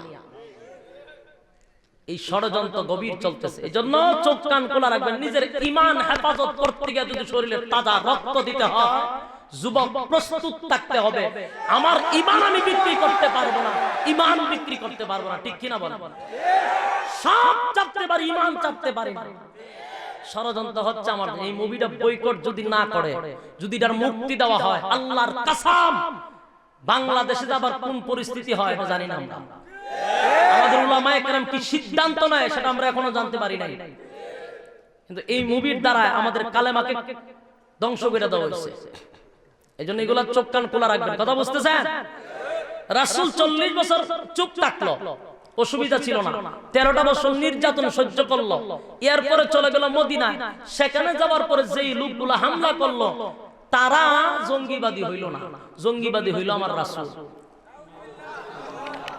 এই দুঃখ আমরা কই তুইবে 1000 আবু জাহিল্লা অস্ত্র নিয়া মদিনার দিকে রওনা দিছে আর নবীর কাছে তখন মাত্র সংখ্যা ছিল 313 জন কয়জন 313 জন ছিল একজনেরও বালা করে অস্ত্র নাই ফেডে খাবার নাই ভালো ঘোড়া নাই যুদ্ধ করবে তরবারির আঘাত আটকানোর জন্য ঢাল নাই কথা বুঝতেছেন যুদ্ধ করবো কেমন ওই দিকে 1000 অস্ত্র নিয়ে আসতেছে আল্লাহর পয়গম্বর চোখের পানি গুলো ছেড়ে দিয়া দুইটা হাত তুলে আল্লাহর সামনে দুয়ার দাঁড়ায় গেল, এরে মালিক 1000 অস্ত্র লইয়া মদিনা মক্কা থেকে মদিনায় আইসা আমার সঙ্গে ঝগড়া করতে চায়।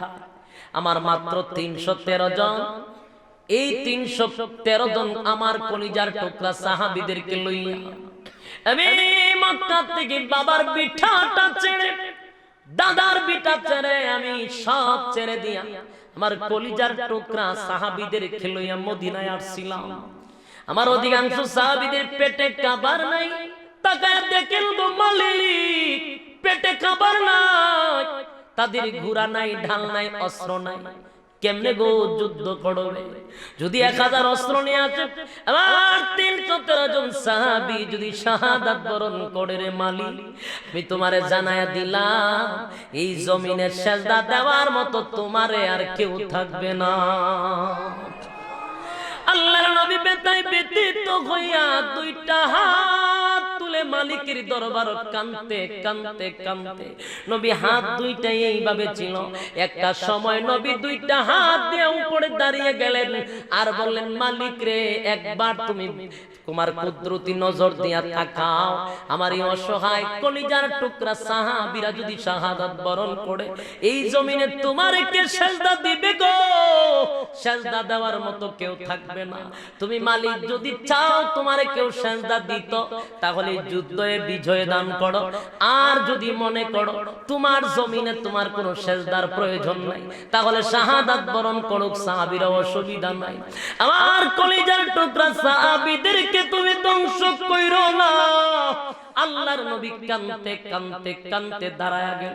হযরত আবু বকর নবীর কাল্লা দেখে বরদাস্ত করতে পারে না, পিছন দিক থেকে নবীরে এইভাবে জড়ায়া ধরে আর বলে, নবী গো কাঁদেন না, আপনি কাঁদেন না, আপনার মালিক আপনাকে সাহায্য করবে গো নবী, আপনার মালিক আপনারে সাহায্য করবে, কাঁদেন না, কাঁদেন না। নবীরে সান্ত্বনা দেয় আবু বকর। যেই সান্ত্বনা দিল, সান্ত্বনা দেওয়ার পরে আল্লাহর নবী বলেন, আবু বকর রে, আমি কেমনে রে বরদাস্ত করি, আমার 313 জন সাহাবী। এমনি হযরত জিবরাইল নবীর সামনে এসে বলে, নবী গো আপনি কেন কাঁদেন, কেন চিন্তা করেন? চিন্তার কোনো কারণ নাই, ওগো নবীজি, আল্লাহ আপনার সঙ্গে আছে, আর আপনার কোনো চিন্তা নাই। ওইদিকে কয় হাজার, কথা কয় না, আরে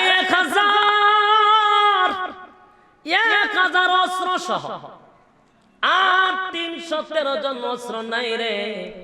এবার আল্লাহর পয়গম্বর আল্লাহর কাছে দোয়া করলেন। জিবরাইল এসে বলে, নবী গো চিন্তার কোনো কারণ নাই, চিন্তার কোনো কারণ নাই, আপনি এবার শক্ত হন, আর চিন্তা করবেন না। আল্লাহ ডাক দিয়ে বলে, নবী গো 40টা বছর চুপ ছিলেন আমার অর্ডারে। জোরে কোন কার অর্ডারে? এই আরো জোরে বলেন, আরো জোরে বলেন। 40টা বছর আমার আল্লাহর পয়গম্বর চুপ ছিলেন আল্লাহর অর্ডারে। আল্লাহ বলেন 13টা বছর নির্যাতন সহ্য করেছেন আমার অর্ডারে, 13 বছর নির্যাতন সহ্য করেছেন আমার অর্ডারে। এবার আমি আপনারে বলি, আর সহ্য করার সময় নাই, সহ্য করার সময় নাই। গায়ে পাড়া দিয়া যদি কেউ যুদ্ধ করতে চায়, গায়ে পাড়া দিয়া যদি কেউ ঝগড়া করতে চায়, গায়ে পাড়া দিয়া যদি বারবার কেউ ঝগড়া করতে চায়, আর তাদেরকে ছাড় দেওয়া হবে না। এবার আমি আল্লাহ আপনারে ওয়াদা দিলাম গো নবী,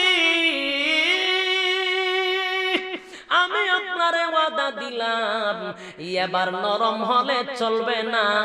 আপনার মাথার পাগড়ি এবার মাথার থেকে লামাইয়া মাজায় বাঁধেন, মাজায় বাঁধেন। আপনার যা কিছু আছে সব কিছু লইয়া আল্লাহু আকবার বলে মাঠে নামেন। আমি আল্লাহ ওয়াদা দিলাম, যারে পাইবেন তারে খালি কুবাইবেন, ইচ্ছা মতে কুবা, শামসু জয় দিব আমি আল্লাহ, ঠিক কিনা? আরে তরবারিটা লইয়া সমস্ত সাহাবায়ে কেরাম পেটে কি দাও অস্ত্র নাই, যা কিছু আছে সব নিয়ে মাঠে ময়দানে নামছে। তরবারি গুড়ায় বেঈমানের বাচ্চাগুলি বলে, আমরা তাকায়া দেখি যেমন আসমান থেকে অসংখ্য তরবারি নামতেছে। সুবহান এবার আল্লাহর নবী তরবারি লইয়া মাঠে নামছে। মাঠে নামার পরে যুদ্ধের লাইনে দাঁড়ায়া গেল। যুদ্ধের লাইনে যখন দাঁড়াইলো, একজন সাহাবী বলে, আমি আশ্চর্য একটা ঘটনা দেখলাম। আমার পাশে মাত্র 12 বছরের দুইটা বাচ্চা দাঁড়ানো ছিল। একটার নাম মুআজ, আরেকটার নাম মুআজ। দুইটা ভাই তরবারি নিয়ে দাঁড়ায় আমারে বলে, চাচ্চু একটু বলেন না আবু জাহিল না কোনটা? সুবহানাল্লাহ কি বাড়ি দিয়া? আরে 12 বছরের বাচ্চা ডাক দিয়া বলে, বলেন না গো আবু জাহিল না কোনটা? ওই লোক বলে, কিরে আবু জাহিল্লা দে তুই কি করবি? আবু জাহিল্লার সামনে যাইতাম আমরাই ভয় পাই। সে হলো সেনাপতি, তুই আবু জাহিল্লার তালাশ করস না? বলে, আমরা শুনেছি আমাদের মায়ের মুখ থেকে, বাবার মুখ থেকে ওই আবু জাহেল নামক শয়তানটা নাকি আমার নবীরে মদিনায় বড় কষ্ট দিছে রে। আবু জাহিল্লা নামক শয়তানটা নাকি আমার নবী সেজদায় গেলে নারী বুড়ি পর্যন্ত আমার নবীর শরীরে তুলে দিত। এমন দৃশ্য আমরা শুনছি, এমন করুণ কাহিনী শুনছি। আমার নবীর অনেক কষ্ট দিছে। তাই আমরা দুইটা ভাই সেদিন থেকে নিয়ত করেছিলাম, যদি জিহাদ করি তাহলে আবু জাহিল্লারে শেষ করতে চাই। এগুলা ছিল ঈমানি জজবা। কি জজবা? আরে ঈমানি জজবা শরীরের শক্তির প্রয়োজন নাই। ঈমানি জজবা যদি থাকে তাহলে সব সম্ভব। দুইটা সাহাবী মাত্র 12 বছরের বাচ্চা, দুই পাশে দুইটা তরবারি নিয়ে দাঁড়ায় আছে। ওই সাহাবী বলেন, আমি শুধু তাদেরকে দেখায়া দিলাম ওই যে গোড়ার উপরে সুন্দর মোটা করে লম্বা ওই লোকটাই হলো আবু জাহেল। আরে বলতে দেরি হইল, কিন্তু দুইটা ভাই বাস পাখির মতো দৌড়ায়া যাইতে দেরি করলো না। এবার তরবারিটা হাতে লইয়া আবু জাহিল্লার সামনে গিয়া বলে, এইটাই নিয়ে আবু জাহিল্লা বলে, হ। এবার তরবারি গোড়া, আবু জাহিল্লা হাসে। তো মুহাম্মদের কোনো কাণ্ড জ্ঞান নাই, ছোট ছোট বাচ্চা ফাড়াইছে যুদ্ধের ময়দানে। এর ভিতরে আসি কার বুঝি পাইছে না, পাগল ছাগল কেমন এমনি কইছে। ওই যে ছোট ছোট বাচ্চা ফাড়া, এ কেরাইছ নানার সঙ্গে ডং করতেছে। দেখায় না না তুই কেমনে ডং করি দেখাইতেছি তোমার।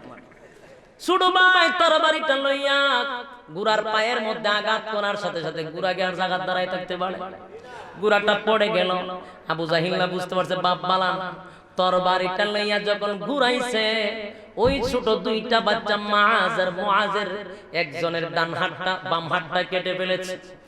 বাম হাতের মধ্যে যখন তরবারি দিয়ে আঘাত করছে আবু জাহিল্লা, বাম হাতটা কেটে চামড়াটা বগলের সাথে ঝুলে আছে। কিন্তু এত ঈমানি জজবা, হাত কেটে গেছে কোনো দুঃখ নাই। ডান হাতটা দিয়া তরবারিটা লইয়া আবু জাহিল্লার গলার মধ্যে মারছে। যেই মাত্র আল্লাহু আকবার বলে যখন তরবারি গলায় লাগাইছে, আবু জাহিল্লা চিৎকার মারার আগে গলার থেকে বডির থেকে মাথা আলাদা হয়ে গেছে। আল্লাহু আকবার বলেন, একটা জবান বন্ধ রাখবেন না। আল্লাহু আকবার, এই ঈমানে আওয়াজ দিয়া বলে আল্লাহু আকবার। ওই আবু জাহিল্লা রে শেষ করলো মাত্র 12 বছরের দুইটা বাচ্চা মুআজ আর মুআজ বডির থেকে মাথা আলাদা করে দিয়েছে। হাত কিন্তু একটা কেটে গেছে বগলের সাথে ঝুলে। এবার দৌড়াইয়া তরবারিটা লইয়া আল্লাহর নবীর সামনে দুই ভাই দাঁড়ায়া বলে, নবী গো আমরা দুইটা ভাই দেখেন আমরা আবু জাহিল্লারে মারছি। বড় ভাই বলে, নবী গো আমি মারছি। ছোট ভাই বলে, না না আমি মারছি। এই যখন ঝগড়া লেগে গেল, আল্লাহর নবী এবার দুইটা তরবারি হাতে নিয়ে দেখে একটার মধ্যে গুড়ার রক্ত লাগানো আর একটার মধ্যে আবু জাহিল্লার গলার রক্ত লাগানো। নবী সিদ্ধান্ত নিল, বলবে তুমি আবু জাহিলকে মারছো আর তুমি গুড়াতে আঘাত করছো। আমার আল্লাহ ডাক দিয়া বলে, হাবিব বইলেন না বড় ব্যথা পাইব গো নবী, বইলেন না।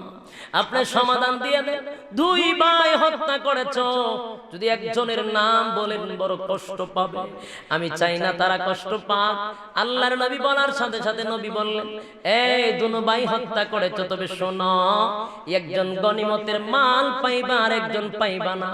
যারে বলছে পাইব না সেও দৌড় দেয়, যে পাবে সেও দৌড় দেয়, তার মানে একজন এখানে কবুল হয়ে গেছে।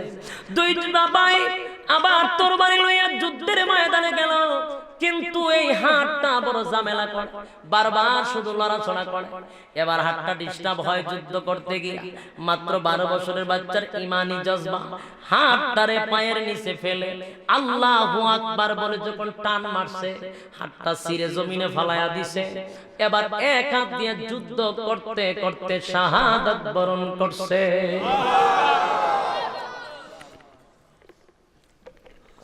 12 বছরের বাচ্চা 2 ঘন্টা স্যার কি আপনি গরিব ভাই আছেন কটাতে শুরু করছি, খালি কইেন না বলে শুরু করেন, শেষ আর 5 মিনিট কি সিগনাল কি 2.5 ঘন্টা নয় আইছি এত সময় 2 ঘন্টা কি করে আছেন আপনারা সিলেটের ভিতরে? হ্যাঁ বল, কালকা দিনের বেলা প্রোগ্রাম ঢাকার থেকে আইছি প্রায় 12টা ঘন্টা লাগছে আমার।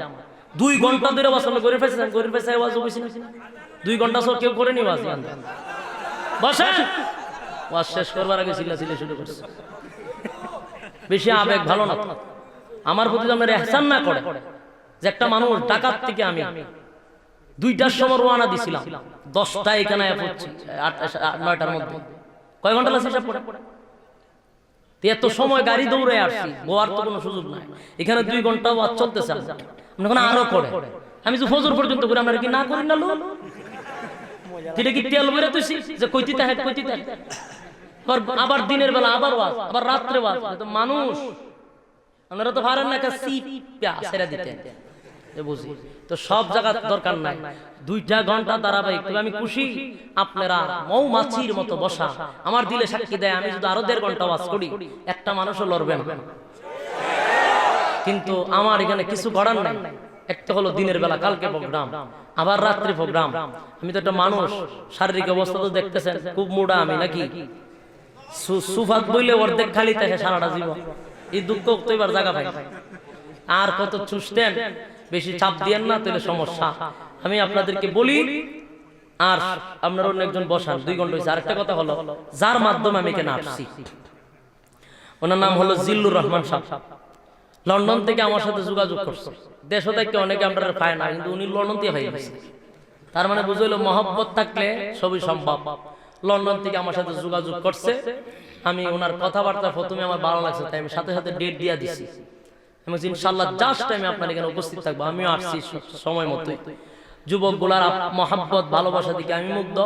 ইনশাআল্লাহ হায়াতে বাচ্চা থাকলে আশা চলবে, ইনশাআল্লাহ আসবে, এ নিয়ে টেনশন করার দরকার নেই। 19 তারিখ কোন আরেকটা প্রোগ্রাম এখানে রাখা হয়েছে, এটা কনফার্ম হয়েছে কিনা এখনো জানি না। যদি এরা কনফার্ম করে তাহলে 19 তারিখ আসলো 12টার সময় আসবো ইনশাআল্লাহ। আর দোয়া চাই সবার কাছে, বিশেষ করে আমার জিল্লুর রহমান ভাইয়ের জন্য দোয়া চাই, কারণ বেচারা রাইতে দিনে আমার সাথে যোগাযোগ করছে। আর আমার কাছে আরো দোয়া চাইছে যারা প্রবাসী ভাই, আরো অনেকে লন্ডন থেকে টাকা দিচ্ছেন, আরো অনেক ভাইয়েরা লন্ডন থেকে সাহায্য সহযোগিতা করছে, অনেক বোনেরা সাহায্য সহযোগিতা করছে। তাদের এই সাহায্য সহযোগিতায় অনেকে টাকা দিয়া, পয়সা দিয়া, কেউ বুদ্ধি দিয়া, কেউ শ্রম দিয়া, অক্লান্ত পরিশ্রম করে আলেমদের দিক নির্দেশনায় সবাই এটাকে সাহায্য সহযোগিতা করে আজকের এই জান্নাতি বাগান সাজাইছে। বলুন তাদের জন্য দোয়ার দরকার আছে না নাই? আমাদের বশির ভাই ইনশাআল্লাহ দোয়া করবে, আর আপনারা সবাই দোয়া শরীক হন। এরপর আপনাদের জন্য আবার তারা বিরিয়ানির ব্যবস্থা করেছে। এই বিরিয়ানি নামক তাবারক, এটা সিলেটে আছে। সিলেটের মানুষ যে কতটুকু আন্তরিক এটা একটা প্রমাণ। যারা যখন আইব তো কষ্ট করে আর খাইলাম মুখে সারি কেমনে, আবার বিরিয়ানিও রাখছে। এটা আমরা অন্য জায়গা গেলে ইতা নাই, ঠিক না? আপনার প্রতি মহব্বত আছে, বিরিয়ানিও রাখছে। সবাই তাদের জন্য দোয়া করবেন ইনশাআল্লাহ। আপনাদের জন্য আমিও দোয়া করি। শেষ বসেন, কথা বুঝার চেষ্টা করি। আজান দিয়ে চাইবেন এটা আমি ভালো করে জানি, গজল দিয়ে শুনতে চাইবেন সেটাও জানি। আর এগুলা আচ্ছা 19 তারিখ কনফার্ম। আচ্ছা কনফার্ম যদি হয় ইনশাআল্লাহ আসবো, এটা নিশ্চিত। আর মাহফিল রাইকা প্রোগ্রাম মিস করেন না, এটা আমি পছন্দ করি।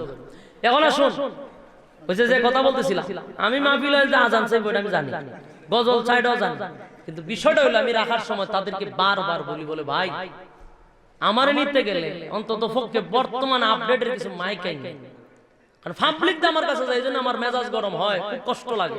বক্তা আনে ঢাকার থেকে আর মাইক আনে ঘরের দুয়ার থেকে, কিন্তু ওয়াজ তো করে মাইক দিয়ে। এই মাইকের তো আওয়াজ খারাপ একবারও বলি নাই, মাইকের সাউন্ড সুন্দর, আওয়াজ বলা সব ভালো, কিন্তু আমি যেটা চাই বলতে আপনার আজানের লেগে যে সাউন্ডটা দরকার এটা নাই। ওটার একটা স্পেশাল ইকো থাকে, রিভাব থাকে, বেস থাকে, যেগুলা গলার কোনো ক্ষতি নাই। এখন যদি আমি সিল্লি দেই, কালকে ফজরের পর আর কথা কইতাম না। কথা বুঝতে পারছেন? এই জন্য সব জায়গায় চাপ দিয়েন না। মাইক ভালো দেন। আমি 2.5 ঘন্টা 2 ঘন্টা সব জায়গাতে বয়ান করি, কিন্তু আমার কোনো প্রেশার আসে না। মানে এই মাইক দিয়ে যদি আমার উপরে প্রেশার দেন, আমার উপরে জুলুম হয়ে যাবে, জুলুম না। একটা কলিও হবে না, শুধু আবদার রক্ষার্থে আমি একটা গজল সঙ্গীত শোনাচ্ছি, ঠিক না? সঙ্গীত শোনাচ্ছি ইনশাআল্লাহ। আজান আমনেরা না হারিয়া কইলে লাভ হইতো। মাইক ভালো দেন, স্পিকার দেন, মনিটর দেন, রিভার্ব দেন, সব চলবে। আমি কথাই তো কইতে পারতেছি না, কষ্ট হয়। আচ্ছা 19 তারিখে এরা যদি ভালো সার্ভিস দেয়, এই মাইক ম্যানডে কিছু টাকা দিলে এরাই আনতে পারবে। এবার আসুন, কি সঙ্গীত শুনতেন? কোন চা কিতা শুনতেন? হ্যাঁ, বিদ্রোহী। আচ্ছা, আমার সাথে আওয়াজ দিতেই বা বিদ্রোহী বলে আওয়াজ দিতেই, আওয়াজ চলবো। সত্যের পক্ষে গান গাই বলে আমি বিদ্রোহী, সত্যের পথে ডাকি বলে আমি বিপ্লবী। কোরআনের কথা বলি তাই বলে আমাকে মৌলবাদী, জিহাদের কথা বলি তাই বলে আমাকে জঙ্গিবাদী। জঙ্গি কেন কয় আমি বুঝছেননি? মৌলবাদী কেন কয় বুঝছেন? এই বয়ানি দই। সত্যের পক্ষে গান গাই বলে আমি বিদ্রোহী, সত্যের পথে ডাকি বলে আমি বিপ্লবী। কোরআনের কথা বলি তাই বলে আমাকে মৌলবাদী। কিসের কথা বলার কারণে? স্পষ্ট হওয়া দরকার। জিহাদের কথা বলি তাই বলে আমাকে জঙ্গিবাদী। আজকে আমরা জিহাদ নিয়ে কোনো কথাই বলি না। এই জিহাদ না বলতে বলতে একসময় মানুষ এটা ভুলে যাবে, কিন্তু জেনে রাখবেন নামাজ যেইভাবে ফরজ, জিহাদ ফি সাবিলিল্লাহ সেটাও ফরজ। সত্যের পক্ষে গান গাই বলে আমি বিদ্রোহী, সত্যের পথে ডাকি বলে আমি বিপ্লবী। কোরআনের কথা বলি তাই বলে আমাকে মৌলবাদী, জিহাদের কথা বলি তাই বলে আমাকে জঙ্গিবাদী। আমি বিদ্রোহী, বিদ্রোহী বিপ্লবী মৌলবাদী, কেন জঙ্গিবাদী? বিদ্রোহী বিপ্লবী মৌলবাদী, কেন জঙ্গিবাদী? জন্মের পড়ে কানে আজান কি দেয়নি, তুমি মৌলবাদী যারা হওনি।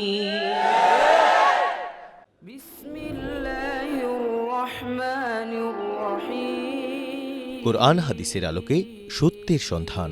মাহফিল টিভি, সিলেট।